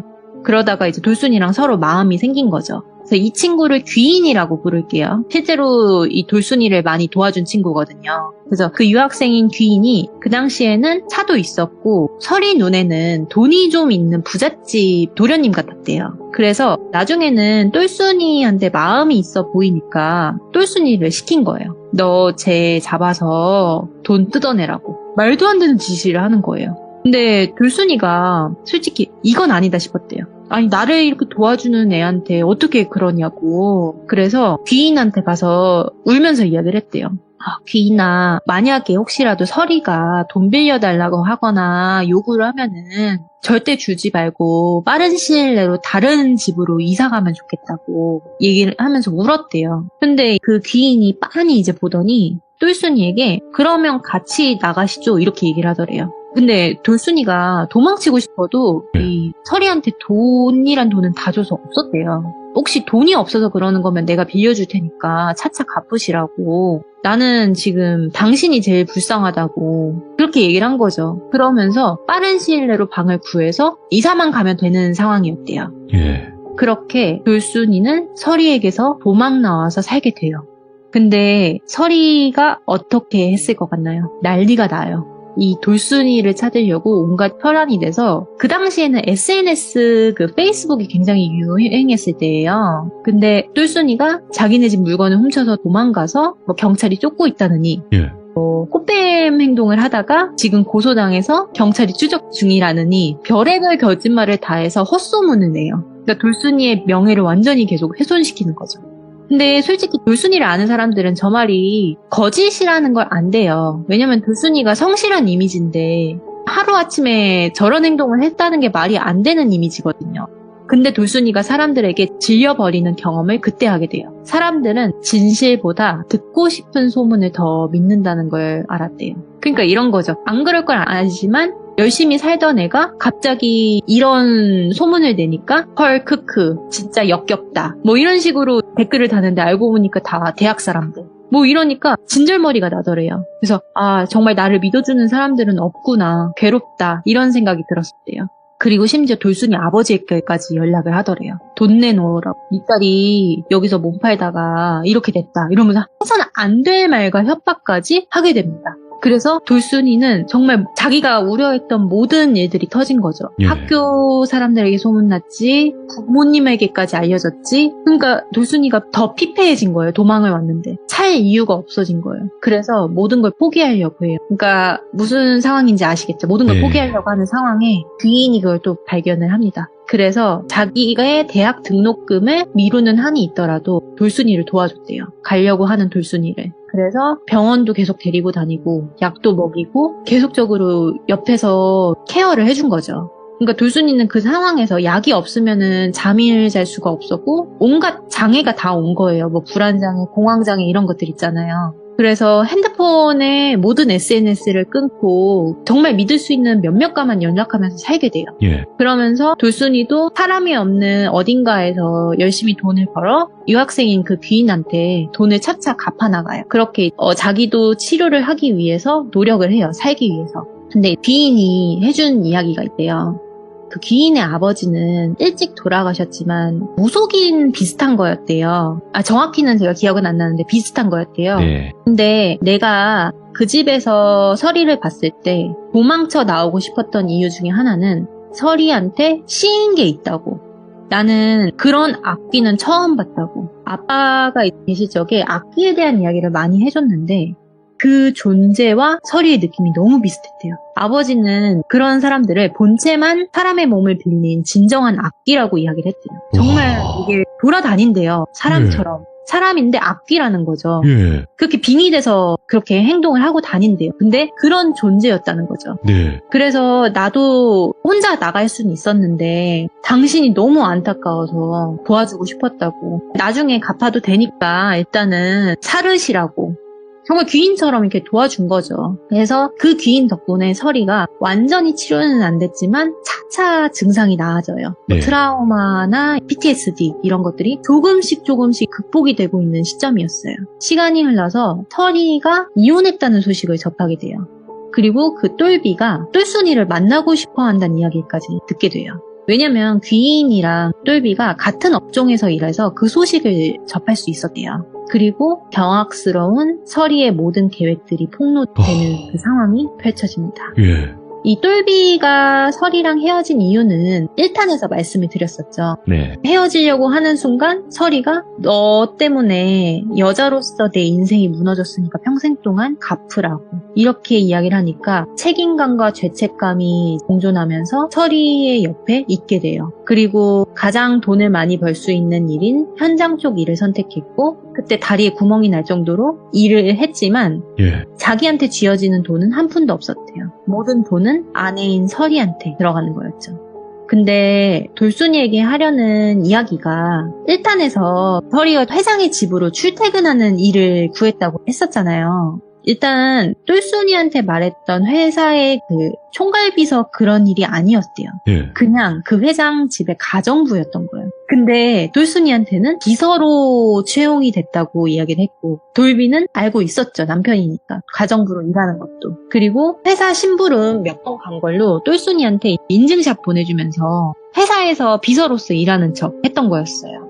그리고 회장한테 여자를 소개시켜주는 대가로 마음에 들면 그만큼의 비용을 주겠다고 딜을 받은 거예요. 그리고 회장이 서리한테도 치근덕 됐는지 뭔가의 모종의 관계가 있었대요. 네. 그거는 뭐 여러분들의 상상에 맡길게요. 근데 그런 일들이 있는 건지 뭔지 모르겠지만 어느 순간 서리가 집에만 오면 회장이 너무 소름 끼치고 싫다 이러면서 욕을 하더래요. 그러면서 돌순이를 이용한 설계가 그 시점부터 시작돼요. 서리는 돌순이에게 취업 알선을 목적으로 부른 거였지만 회장한테는 그런 목적으로 얘기하지 않았던 거예요. 예. 다르게 이야기를 한 거죠. 그래서 서리가 좋아하는 돈도 얻고 자기가 회장을 날려버릴 수 있는 획기적인 플랜을 세운 거였대요. 돌비가 그거를 듣고 있었는데 돌순이에게 하려는 그 계획들도 다 알고 있었대요. 근데 자기 아내였고 자기 아내가 잘못된 행동을 하는 걸 알지만 이 와이프를 말렸다간 자기도 어떻게 될지 모르는 그런 것들 때문에 암묵적으로 입을 다물고 있었대요. 그거를 이실직고하면서 울었대요. 돌순이를 만나자마자. 그러니까 자기도 서리한테 버림을 받았으니까 이제라도 솔직하게 말을 해주는 거죠. 그러니까 서리가 화류계에서 일을 좀 했던 경험이 있다 했잖아요. 서리는 돌순이의 그 배짱을 보면 분명히 회장이 이 추파 던지는 걸 받아주지 못할 그릇이란 걸 알고 있었대요. 그래서 돌순이가 취업이나 이 학력에 대한 자존감이 엄청나게 떨어져 있던 것도 알고 있었고 이거를 잘 구슬려서 이용해야겠다는 생각을 한 거예요. 분명히 회장이 몹쓸짓 하려고 하면은 못 견딜 거라는 거를 이 남편이 돌비한테까지 이야기를 했대요. 얘는 못 버틸 거라고. 그러니까 회장이 그런 놈인 걸 알면서 똘순이를 속여서 가스라이팅 해왔던 거죠. 그리고 영상 찍으라고 했잖아요. 예. 그것도 모든 게 계획된 거예요. 와, 예. 뭐였냐면 그 증거를 가지고 협박을 해서 회장이 약속했던 돈의 몇 배를 불려서 돈을 갈취할 생각이었던 거예요.